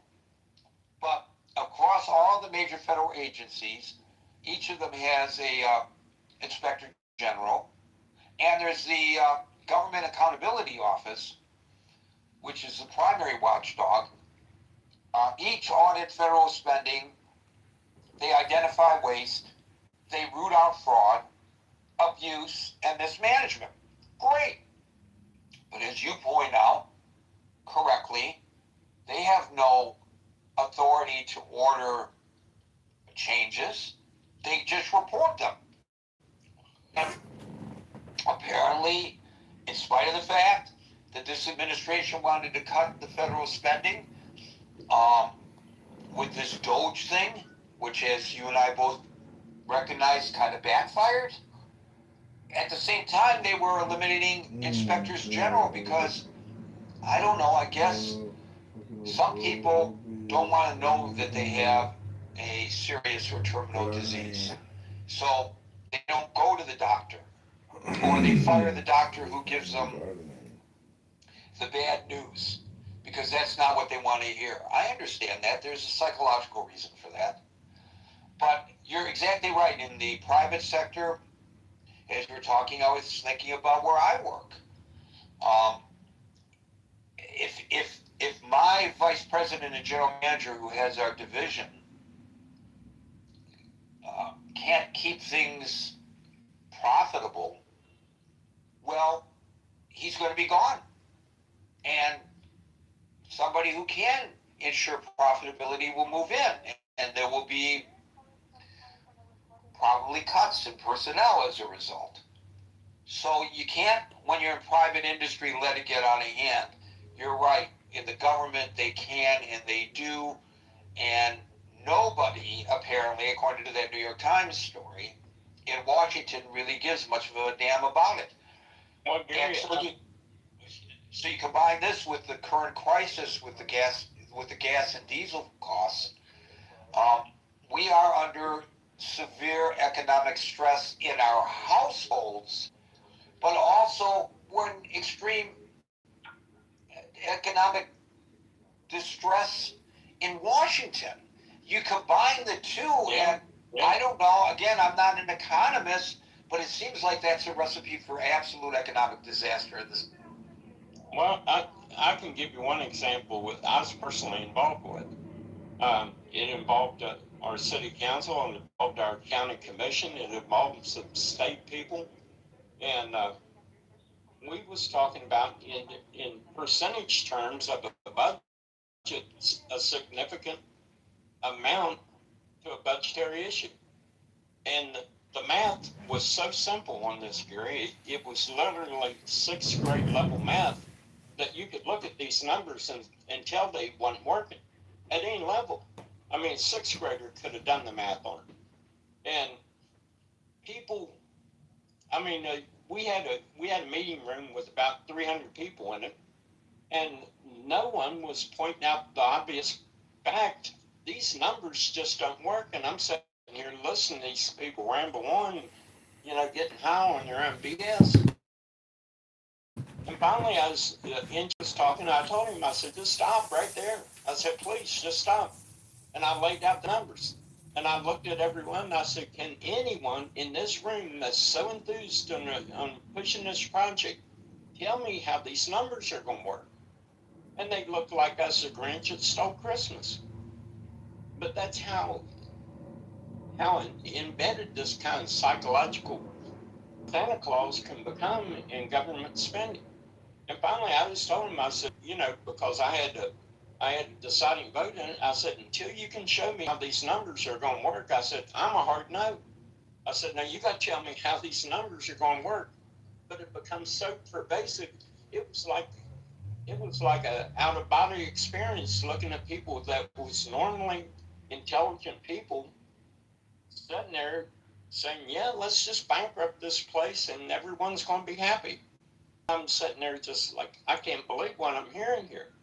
But I can only imagine this replicating itself inside the halls of Congress over and over and over, and no one saying, hey, you got to make the numbers work.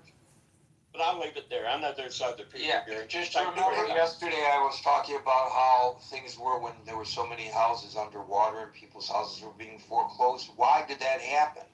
Because people, they let their emotions, when they want a program in Washington or a project in West Virginia or to purchase a home, it's just human nature.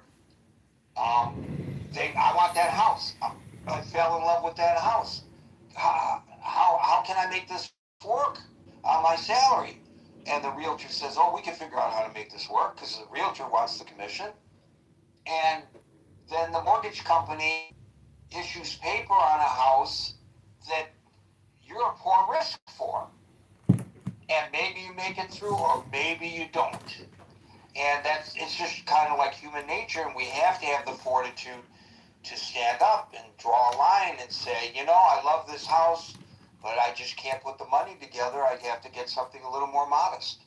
But if you have a project in Washington or in West Virginia that you really, really, really, really, really, really want, you might ignore all of those realities. So I want to say thank you, Steve, and go to William. By the way, can I just make one comment? I think there is a number, right? It's 60. It's about 60% of debt to GDP. I mean, there's a level where we can function. I mean, it's not.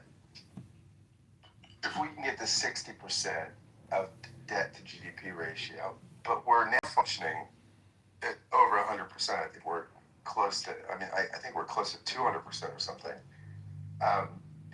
That's the problem. I mean, what we'd have to do. But no politician will ever get elected by saying, hey, I'm Scott Jones. I'm going to run for Congress, and my project is going to be to get us to 60% to GDP to debt ratio. No one's going to do that. And that's fundamentally the problem. I mean, it's just not.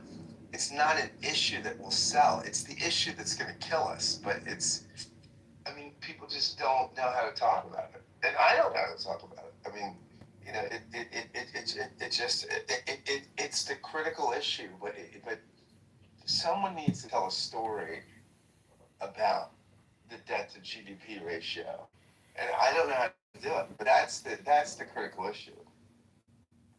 Well, the thing is,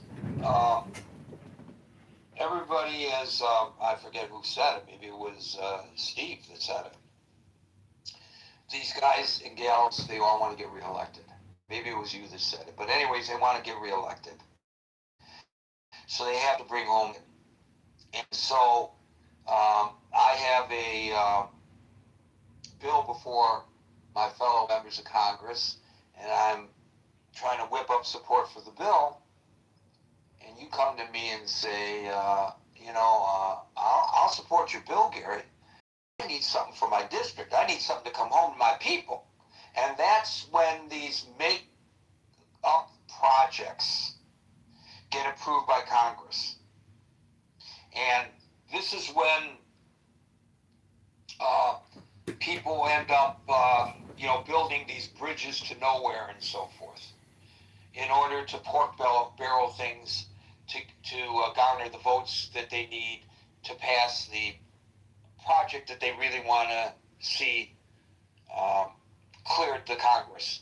So as long as we have that attitude, it's just going to kind of continue, I think. We'll now go to William, followed by Marcus. Thank you, Steve. So I'm with Scott. And actually, Scott, if you want to run for Congress, you can win on a cost-cutting issue of take back our streets in Philadelphia, because banning the Philadelphia Parking Authority would get you elected. Very expensive. It's a tax on every citizen. The executive director of the Philadelphia Park Authority makes more than the governor of the state. It's like a mafia racket, and they're playing around with a lot of things that the room would not be interested in. But they get you elected to Congress in Philly. And I'm going to ride my bike over to the Mexican store and get some tacos and beans and rice. So I'm not worried about how much fuel I'm putting in my car, because I don't move my car. If I move my car, I can't find a space and I'll get tickets, and they're very expensive. But the cost is being driven up, I think, more locally in Philadelphia by the cost of diesel fuel, because everything gets trucked in here. So, some things come by rail, but the trucking, the cost for the truckers is going to drive up our prices on the fuel. And that's built into the cost of the products that are sold in the stores, cost of the groceries. That's one factor. There are multiple factors, like Scott was saying. The tariffs were supposed to bring industry back into the United States. Maybe it brings some, it loses other industry. Some industry was cross-border. Some industries are establishing themselves in Canada rather than the United States for a variety of reasons. And like the Griffin factories that are scheduled to go up in Canada, and that is also going to cut into sales of fourth generation fighters from the United States that Canada may have otherwise bought, third generation. But there's a lot of things. The tariffs discourage business in some cases from coming to the United States, but they also, there's not a lot of new projects that have opened here, and they also drive up the cost of labor, because there's a lot of jobs that Americans really don't want to fill, and farmers not only are suffering from the tariffs, but they're suffering from the immigration policies, because a lot of our workers are, or what used to be our workers, who were living honestly and not committing crimes and paying taxes. A lot of them are being kicked out of the country. And when you drive up all the costs for living, it's going to discourage young people from having kids, or they'll put it off until later. The birth rate is way down. Right, and that is going to cause a demographic problem. So we'll actually need more laborers in the long run. And so the whole idea that we need to kick people out of our country because they're taking jobs, nah, not really. I mean, they're taking jobs that Americans often don't want to fill, and they are filling out a labor force that in many aspects is understaffed. And also, we're not immune. Like, the United States is an exporter of fuel. The U.S. production is doing really well because of the shale and the different technologies that have come online for petrochemical and oil extraction. We've got more gas than we can actually use. There's actually flare-offs all the time out west. I've seen some discussion about that. So, we're energy independent, more or less. There's certain crude grades of oil that mix better in refineries and that are beneficial to have to make certain levels of product. But overall, the United States is energy independent. But the costs around the rest of the world are going to have a downward pressure on global economies. And so if there's a global recession, a global depression, and we're manufacturing things, and we do manufacture some things, who's going to buy our stuff? Who's going to want to, pay the higher prices for the things that we have to sell? I mean, it's not, we are connected to the broader world, whether or not you want to de-globalize or not. We're not making everything here, and we do sell some things overseas. And if you depress demand because people don't have money for your products, you're going to sell less products. So overall, you just, it doesn't, we're not just isolated. We're not just Fortress America with two big ocean moats on either side and hostile neighbors to our north and south now. But, we have, we've lost a lot of trade. We've lost a lot of tourist trade for people that don't want to come to the United States from Canada because of the basically grotesque activities of the ICE agents and the hostility towards foreigners and the xenophobia of certain Americans and the dollars are way down. That's an industry that's depressed. And, as far as the insurance, the insurance costs are off the charts. You want to ban FEMA? Terrific. How much is that going to drive up the cost for the almost uninsurable residences in South Florida? Or we're not into the fire season yet in the West. All these things, we have people that are working in government that actually provide value. They're not all just, do nothing, waste money jobs. They provide value. They provide value for the American people. And it's not just in the north and the coast, but, in the south. We're going to get hit with hurricanes. It's going to happen. Whether or not you want to believe it's related to global warming or not, it's still going to hit. You can believe it when the tide rises and the water crests over the walls. So FEMA provides a really essential service for states, regardless of political affiliation. So that's going to hurt. That's going to drive up costs in one way or another. And then also, if you put people out of work, you're serving less money in the economy. People are buying less stuff, and that has ramifications. So you have to actually. I'm a lawyer. I'm not an economist. I just read things. But a lot of these things are going to turn around and bite us in the ass, and that is a legal term. So yeah, it's just a lot of things that are happening that are going to depress the economy. They're going to cut into real estate prices and make lower the quality of life for us and for our kids that want to start families. And that's going to be a problem.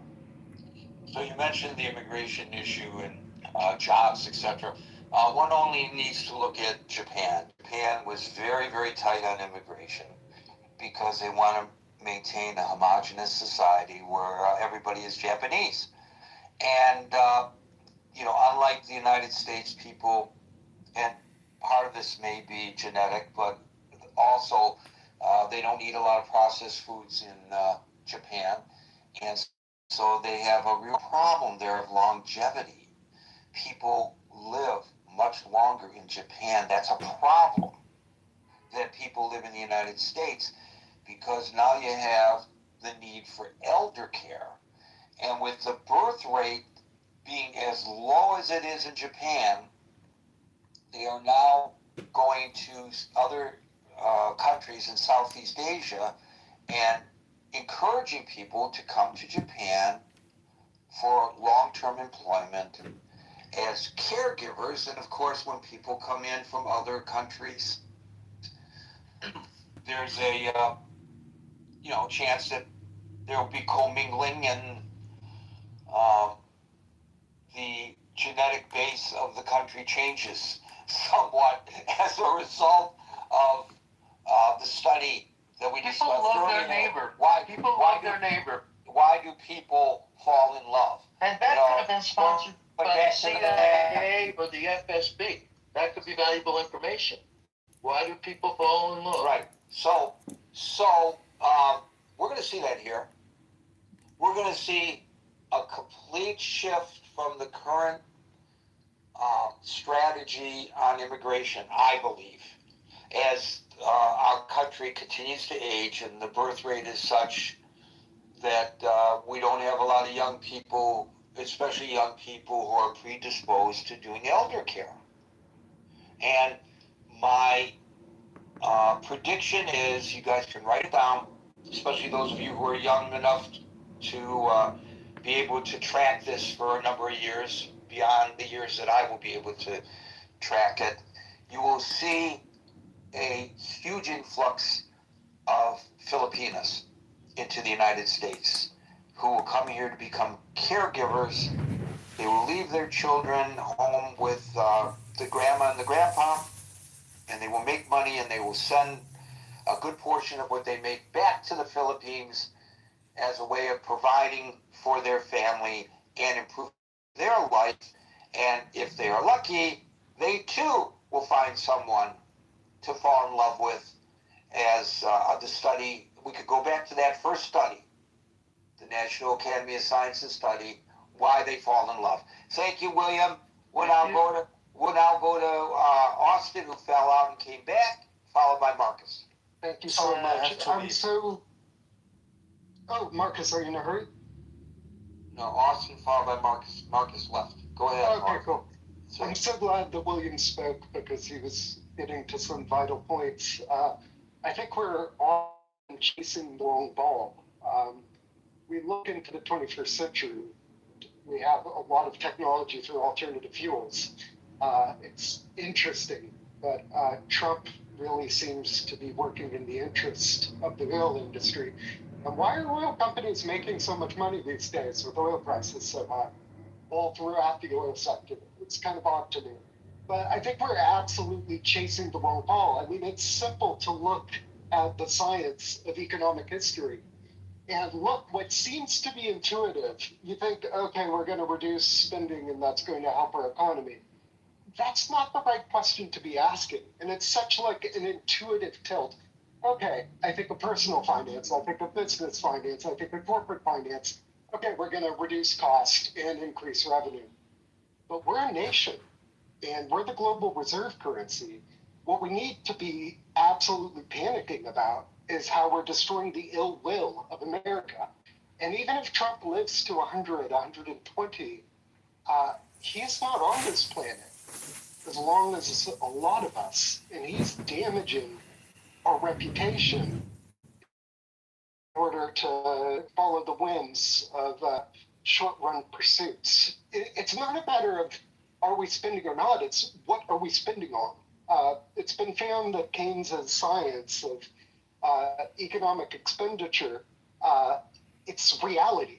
It's not a matter of are you spending or not spending, are you spending on things that grow the GDP? It's absolutely proven that certain sectors of government spending have an outsized effect in economic growth. When money circulates through the economy, it doesn't just disappear. When there's fiscal policy by the government, it doesn't just disappear, it circulates through the economy. So I think it's good to be cautious, folks that are in the media and folks that are on the blogosphere. It's so simple to make the emotional appeal to worrying about the deficit. And it is a concern, it's something that we have to be cognizant of. But what we really want is to be at the helm of the economy. We know that if we spend more and create more debt, then our currency weakens, then our exporters are benefited. I think the key is to have agility and the ability to navigate between what a given instance of economic ideal might be at a certain time and have the agility to change depending on what's needed. And what we're really losing out on is now we're in the era of AI and automation. We need to worry about the brain drain in the brain game. Harvard, Caltech, Stanford, these used to always attract the best and the brightest. It was an obvious choice for so many people to end up here. And a lot of people don't want to be here. And we're losing the best and the brightest, and that's a real concern. I think we should maximize for longevity. We really have enough for everyone. There's just an artificial sense of scarcity. And I caution folks in the media and blogosphere, it might be easy to win an election on panic about the debt and the deficit and yada, yada, yada. But it's a science. Please chat with AI on logical mode for about 20 minutes about macroeconomics and economic multipliers before, say you want to have a blog post on it. Chat with the AI about macroeconomics and multipliers before going there, because we're in a sense of artificial scarcity. We have enough for everyone. So your first comments about the where we spend our money and how it affects the GDP. According to the Pentagon, the war in Iran has cost American taxpayers at least $25 billion to as much as $35 billion. That's Pentagon estimates. The Pentagon reported a $11.3 billion cost for the first 6 days of the conflict. And the current burn rate is roughly $1 billion to $2 billion. So that's, I don't know, somebody can work out the math in their head. To me, that pushes the total costs much higher as the operation continues into its third month. So what's the cost of that to the GDP? I don't know, but I do know from my earlier readings about this that war typically acts as a major economic drain, although the president touts the fact that it is pumping up the U.S. military-industrial complex. So that might countermand a little bit of what I've read. But what I've read is that war in general reduces real GDP, especially in the conflict-affected nations. And long-term losses can last a long time, maybe a decade, maybe more.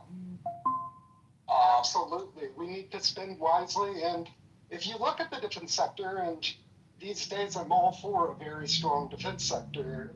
It's focused on defensive weapons and keeping us safe. Right. But a lot of it is not circulating through the economy. We just have a huge bull run on the defense sector. Right. So I'm looking at the Kellogg Insight report, which says that global conflict in general, this one specifically, cost an estimated $17 trillion annually. And that's 13% of the world GDP. So from an economic standpoint, aside from the terrible loss of life, obviously, and infrastructure that a war creates, you know, like the song goes, you know me, I always go back to the lyrics of the songs. War, good God, y'all, what is it good for? Absolutely nothing. Nothing. And if but the asterisk in that song was, of course, The Undertaker. The Undertaker always did well. And if we were spending that curing every cancer, think about how that would, just intuitively, think about how that would circulate through the economy, through the doctor's offices, through the medical companies, through the longevity. Let's focus on robotics, the build a utopia, senior care robotics, longevity in the health sectors, because those grow the economy massively. Look at Denmark's economy. Thank you, everyone. Well, it's getting a little bit weird with the robotics. In South Korea, they just ordained the first robotic monk. So I don't know if this is a joke that they were doing or whether they really think that monks can replace, robots can replace human monks in their religion or spiritual. You're scaring me. You're terrifying me. What's that, Scott? You're terrifying me now.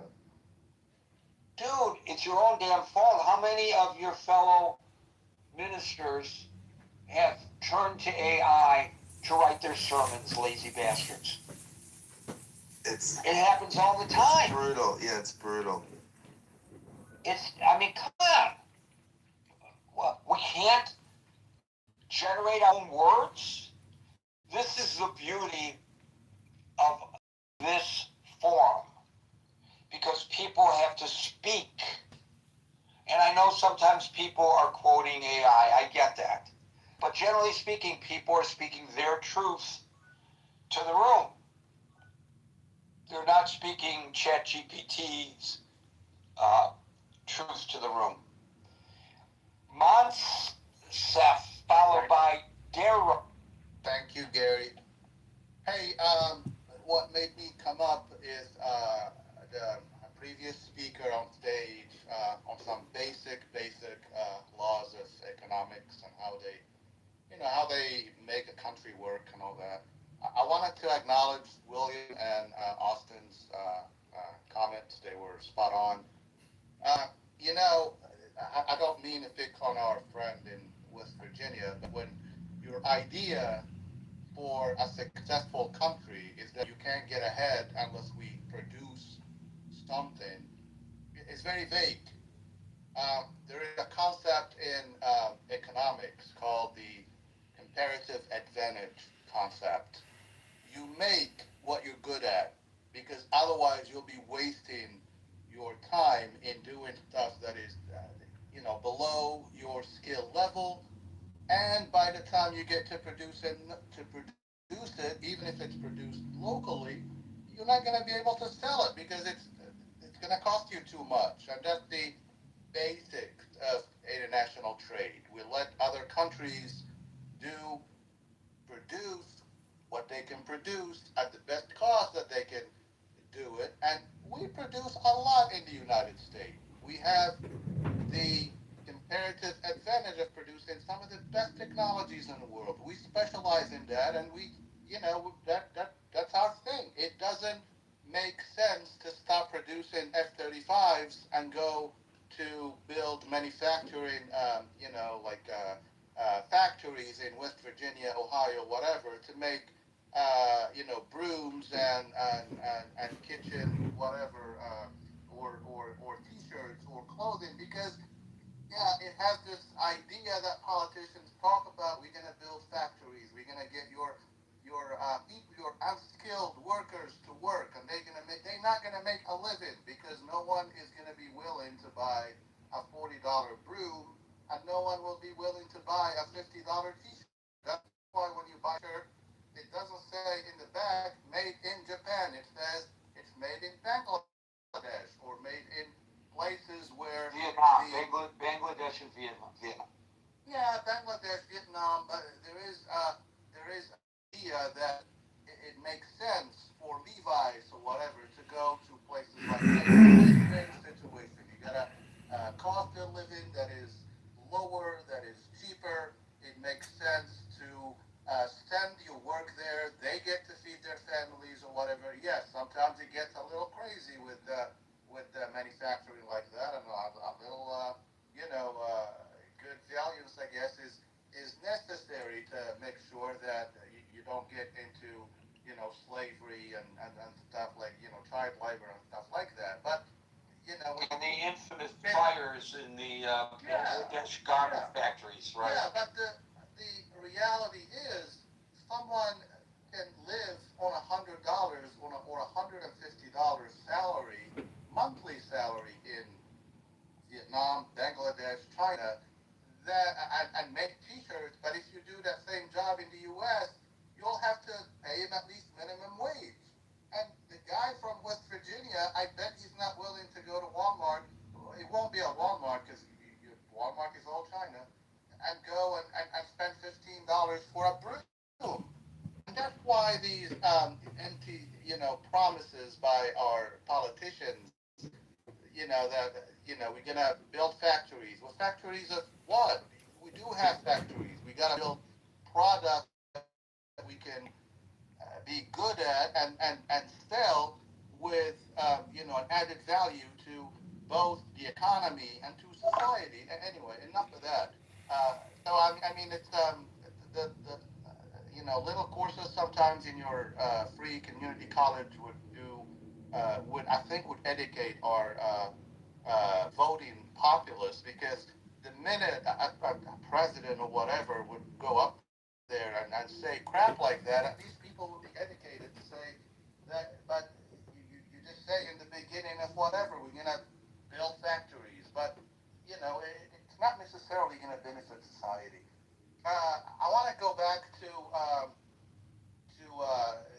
gas prices and why they are expensive. I don't know if Gary, you saw the report by the Washington Post today, a thing that meant that it was a report that was that the CIA, has given to the administration about their, what they see in. Right. Yeah. I actually posted something about that in the chat, which is linked above. And basically, what it says is that the CIA report to, and I don't know where the Washington Post got this. Their sources at the CIA are probably their sources at the White House.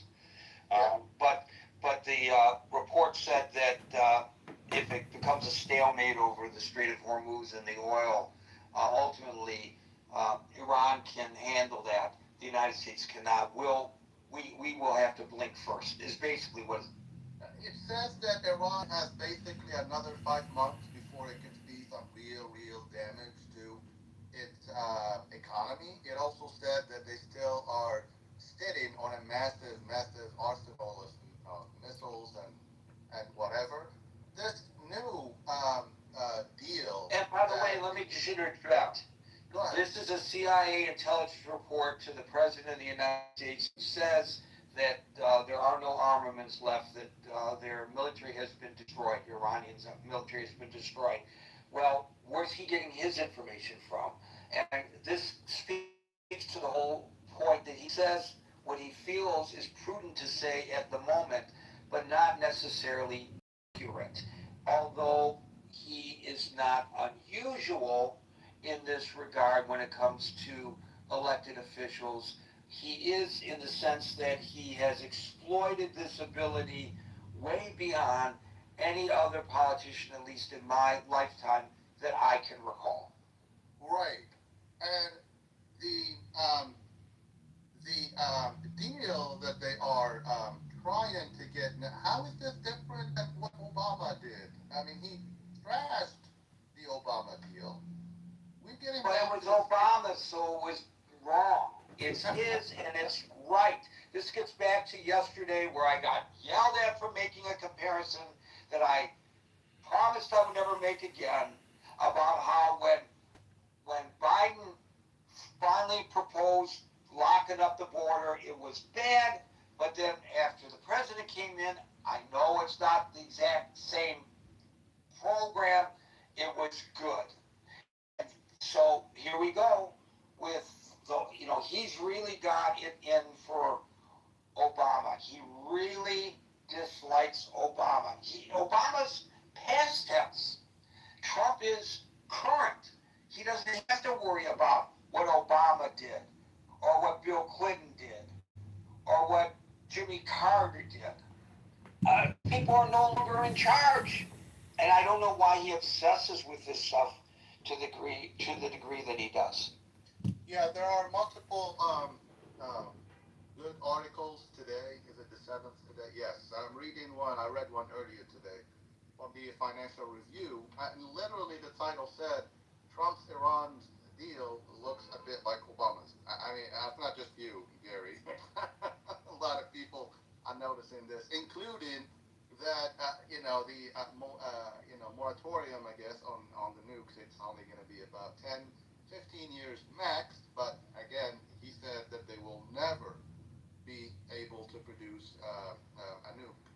Now we're giving them time, but then after that, they are allowed to enrich to a level where they actually can use it for to arm a nuclear head. Also, it's releasing a bunch of cash to Iran.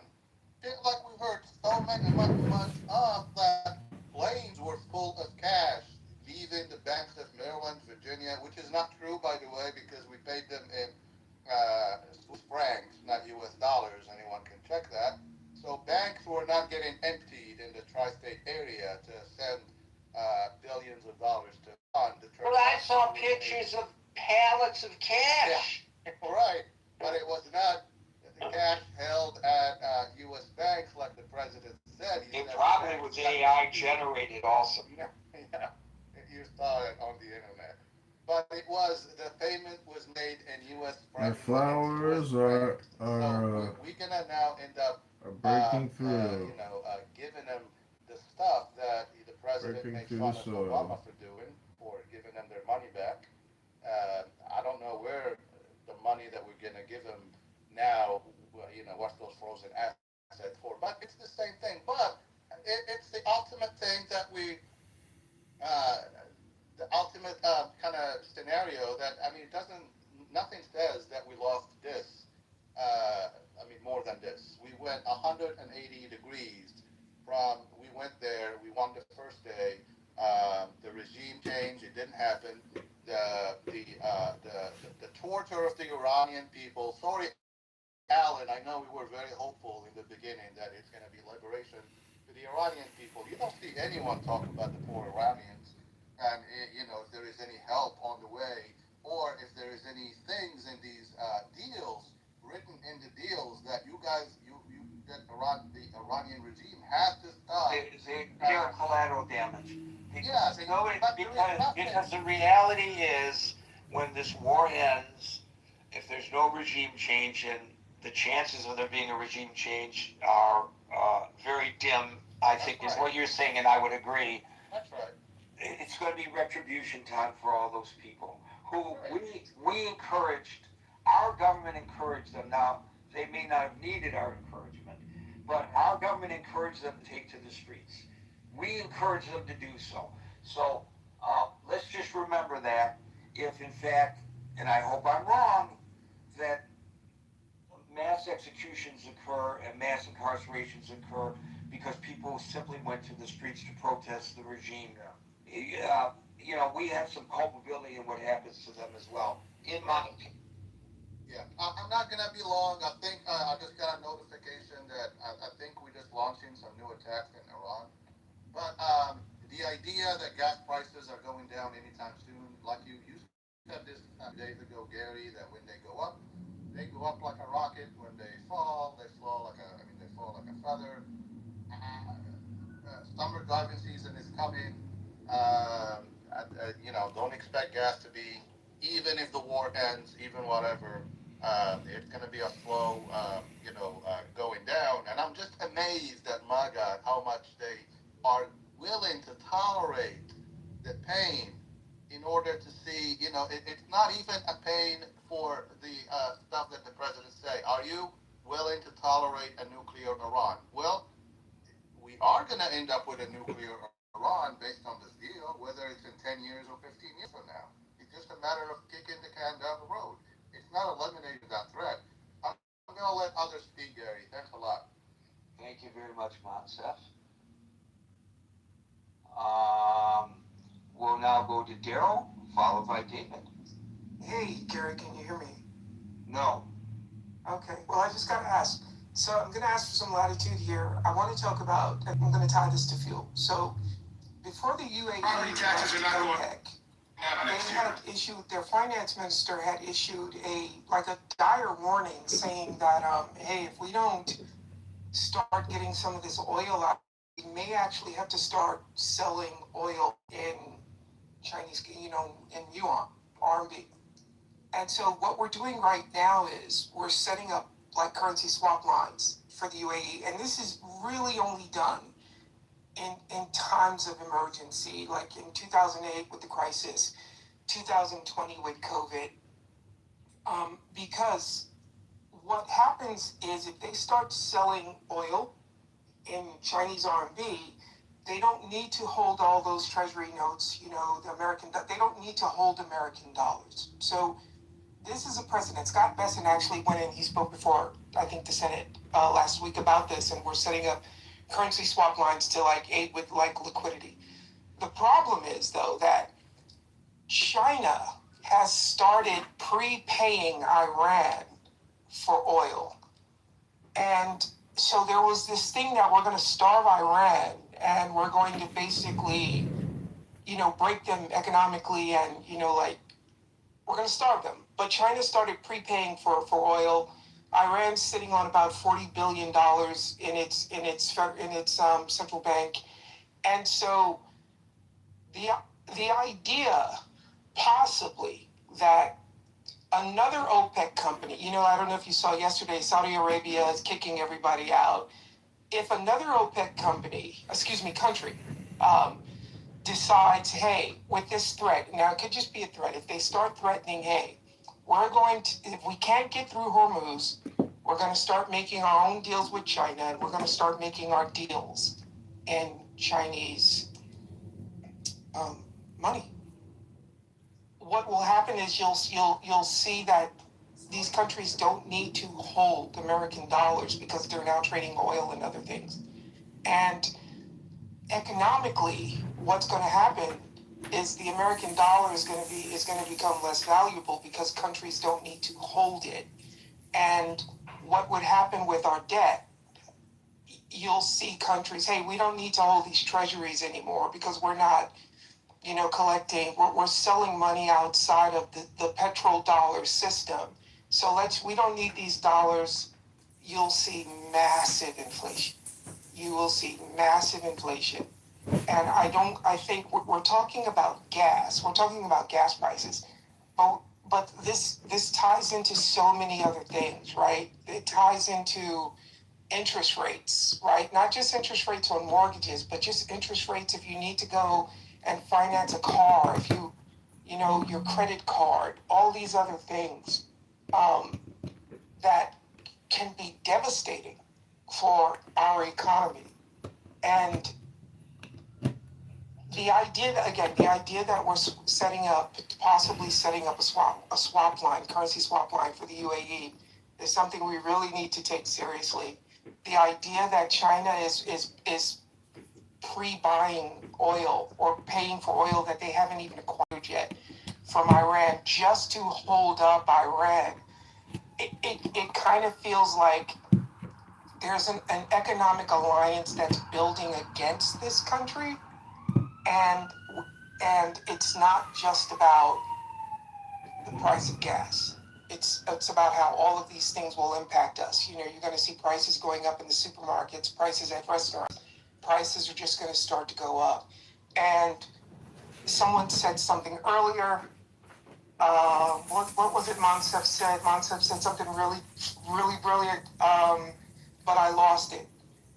That's all I wanted to say. We need to start thinking about not just the price of, the cost at the pump, but what is happening globally, economically. And the UAE leaving OPEC is not a good sign for the future of the American dollar. That's all I want to say. Thank you for that, Daryl. Ching, we've been trying to invite you up, and Francine also, but it's not working. I know you were up once. Maybe if you leave the room and come back and try again, we'll be able to bring you up. It's a technical issue. Monsef mentioned about he could just got an alert about attacks. I've got that information for you. U.S. forces, this is according to the U.S. Central Command, targeted Iranian military facilities they say were responsible for launching a series of unprovoked missile, drone, and small boat attacks against American warships transiting the Strait of Hormuz. Interesting, given the fact that they denied that our ships were under attack. Just want to point that out. I remember now, Gary. I remember what you had said earlier about the CIA and that memo that dropped earlier. Chuck Schumer said something a couple of months back. He said, "Don't mess with the intelligence agencies because they can screw you 6 ways to Sunday. And no matter how powerful you think you are, leave the intelligence agencies alone." And I think this is the intelligence agencies flexing their muscle just a little. Well, we don't know whether that leak came from the White House or the intelligence agencies. Both are possible. Let me go back to what CENTCOM said. I'm going to quote from their press release. U.S. forces intercepted unprovoked Iranian attacks and responded with self-defense strikes as U.S. Navy-guided missile destroyers transited the Strait of Hormuz to the Gulf of Oman on May the 7th. That's today. CENTCOM says that the Iranian facilities targeted include, quote, missile and drone launch sites, command and control locations, and intelligence surveillance and reconnaissance nodes. So supposedly the strikes were carried out at multiple locations. So what this means, is this like a one-off, or are we back at it? I don't know. If we're back at it, does that mean that the ceasefire has ended? Does that mean that the clock starts ticking again, even though it probably always was, but the president claimed that the clock stopped ticking on the War Powers Act? Does that mean that he has to go now before Congress for authorization? Will he go before Congress for authorization? I don't know the answer to any of these questions, to be honest with you. Thank you for that, Daryl. David, followed by Ching. Hey, Gary. Fantastic discussion, by the way. Yeah, I think that we're headed for a cliff of sorts with this oil. I think that our Arab allies know that the Iranians can control the game here. Recall they're going back and forth with regard to letting us use their airspace. I'm referring to Saudi Arabia and Kuwait. They're obviously very concerned about the protections that we need to provide for them. The UAE, as was mentioned, is going alone on the OPEC game now. But Iran has a history of handling these issues. They have a history of, I heard it argued here that they can just start burning their oil fields and start shutting them down and waiting us out. There's all kinds of ways that they could play this. So the fact that we're trying to blockade them is great, but if they can wait it out and the rest of the world starts to suffer, I'm hearing it argued right now, Gary, that even though we have a lot of oil, we can't transport fuel when we fly somewhere else. So airline companies are at the mercy of wherever it is they're flying to make sure they can refuel. So who's going to want to get on a plane and go to a middle economy country like Vietnam or Thailand, where they could potentially be out of fuel and you're sandbagged in a country waiting this out? So, the poor nations of the world, obviously, we don't give a damn about because, they can just suffer and white knuckle it and deal with it in their own way. But this is going to trickle to our first world allies in Japan and Vietnam. And, these are going to have unknown consequences on the stock market, on the international markets, on our bond market. It's already trending higher. This is going to cause costs, pain points with regard to housing, automobiles that were mentioned. All the borrowing that goes on in this great country is tied to these indexes. And you can't get investment over here at the lower rates that we need them to be at to keep inflation down when we're at risk of defaulting, when we're at risk of rising military costs to defend this. So, everything that Trump sort of messaged and attempted to sell going into the election has completely not materialized, in my opinion. And I hope the American people are happy that he's in the White House now and not Kamala Harris, who potentially would not have done any of this. So here we are. We're playing the game now. Israel obviously is very sensitive to this these talking points. This one-page memo that's come out, basically spelling out what's on the table here.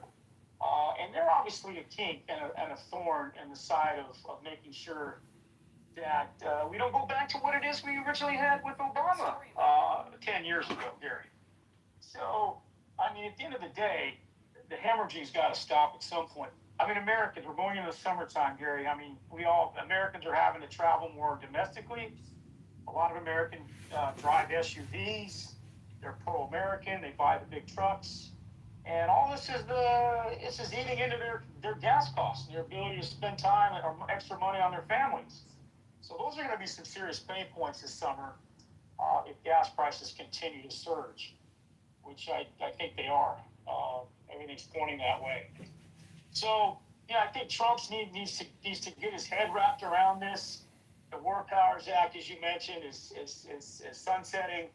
And, I think it's time that our intelligence apparatuses, in tandem with our elected officials outside of the presidency, get together and solve this mess before it's too late. Thank you.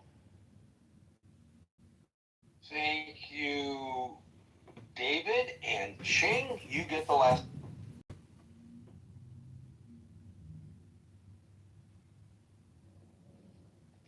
Are you calling me? If your name is Ching, I certainly am. Hi. Hi, Gary. Hi, Alan. Hi, Marshall. Hi, Scott. Let's see. I'm just referring to early, is it Alan? I forgot who was it. Oh, Steve. We're talking about China, America. And America is always, has been service-based economy. And I read some articles says right now it's actually good that we are not based in manufacture, because when you rely on it, when you have manufacture based economy, and then the oil assumption is even higher, and we're probably going to be in shitholes. And in terms of China economy right now, I was just looking for, even 4 weeks ago, the American dollar trading is actually not as good as in what it came. Actually, no, never mind. The American dollar right now today is 6.8, and 4 weeks ago is 7.29. That means, yeah. And what else? We're talking about China. Okay, oil. When I was in China just 6 months ago, and we talk about this, economy, and then lately talk to more people when we have a phone conversation. And my friend said, you don't have to worry about oil shortage. China has a huge reserve, about 5-6 years of, they dig these holes in the ground, and they have plenty of supply of oil. So to them, it's not critical that the Middle Eastern and other countries that is in shortage of oil. And as gasoline price goes up, this is a much more close to everyday life issue, except some people don't use cars, and then they don't feel the pain. Hearing somebody else's pain is different. When you go on to pump those gasoline, I would take pictures of the gasoline. I took a picture about 3 weeks ago, then I took a picture just about last week. And I use Plus version, and my oil tank is not that huge, but it increased, like it used to be like $40. I can take care of the whole tank. Now it's more than $60. So it is pretty ouch. So I don't use car every day. It's more like a entertainment equipment for me. But now I have to reduce my entertainment, and driving around for no purpose. So that is one thing. And then airline has increased greatly the price. This morning at 3 o'clock, Gary, I got a text message. Of course, I saw it only later at 8 a.m. And somebody bought a Asiana ticket using my credit card. And somehow, my credit card has compromised. It was quite a lot of money, close to $1,800. So I was assuming it's a international fly probably round trip. So people are desperate and people are breaking the laws, you know. So of course I canceled my credit card, but it's a pain in the butt, you know. When you cancel a credit card, you know, right? Sometimes, you know, your utility is going to the credit card and deduct automatically. Now you have to like call all the companies, you know, to tell them the new card. So it's kind of a tedious and senseless work. Yeah. So is your title is are we at the fuel cost tipping point? And I hear Gary said you hope so. I deeply doubt it is at the tipping point. Um, it's gonna go high, maybe go low a little bit. Yeah. So I think it's not tipping point. Okay, I'm done talking. Thank you, Ching. Appreciate that. Ching, Monsef mentioned that at $100, I don't know whether he said a week or a month, in China, people can live pretty well. Is the Chinese economy similar to that of Vietnam and Bangladesh, that it doesn't take much in U.S. dollars to satisfy the economic needs of folks? Well, I don't think you can compare to Bangladesh. I think China's price is going higher and higher, and it is the low price is like a street food, very yummy street food. I can eat lunch every day for $3. $3, yeah. So I convert when I was in China, it was like a dollar equals 7 Chinese yuan.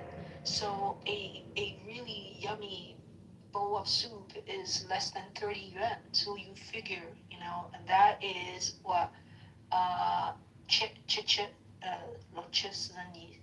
I'm counting Chinese. Yeah, that's okay, $4, you know. And but the other thing is high, you know, like a high end. They import lots of stuff. Like Chinese people like to use a brand name, and this is like ridiculously high, higher than U.S. You know, so it is people who are very well to do. They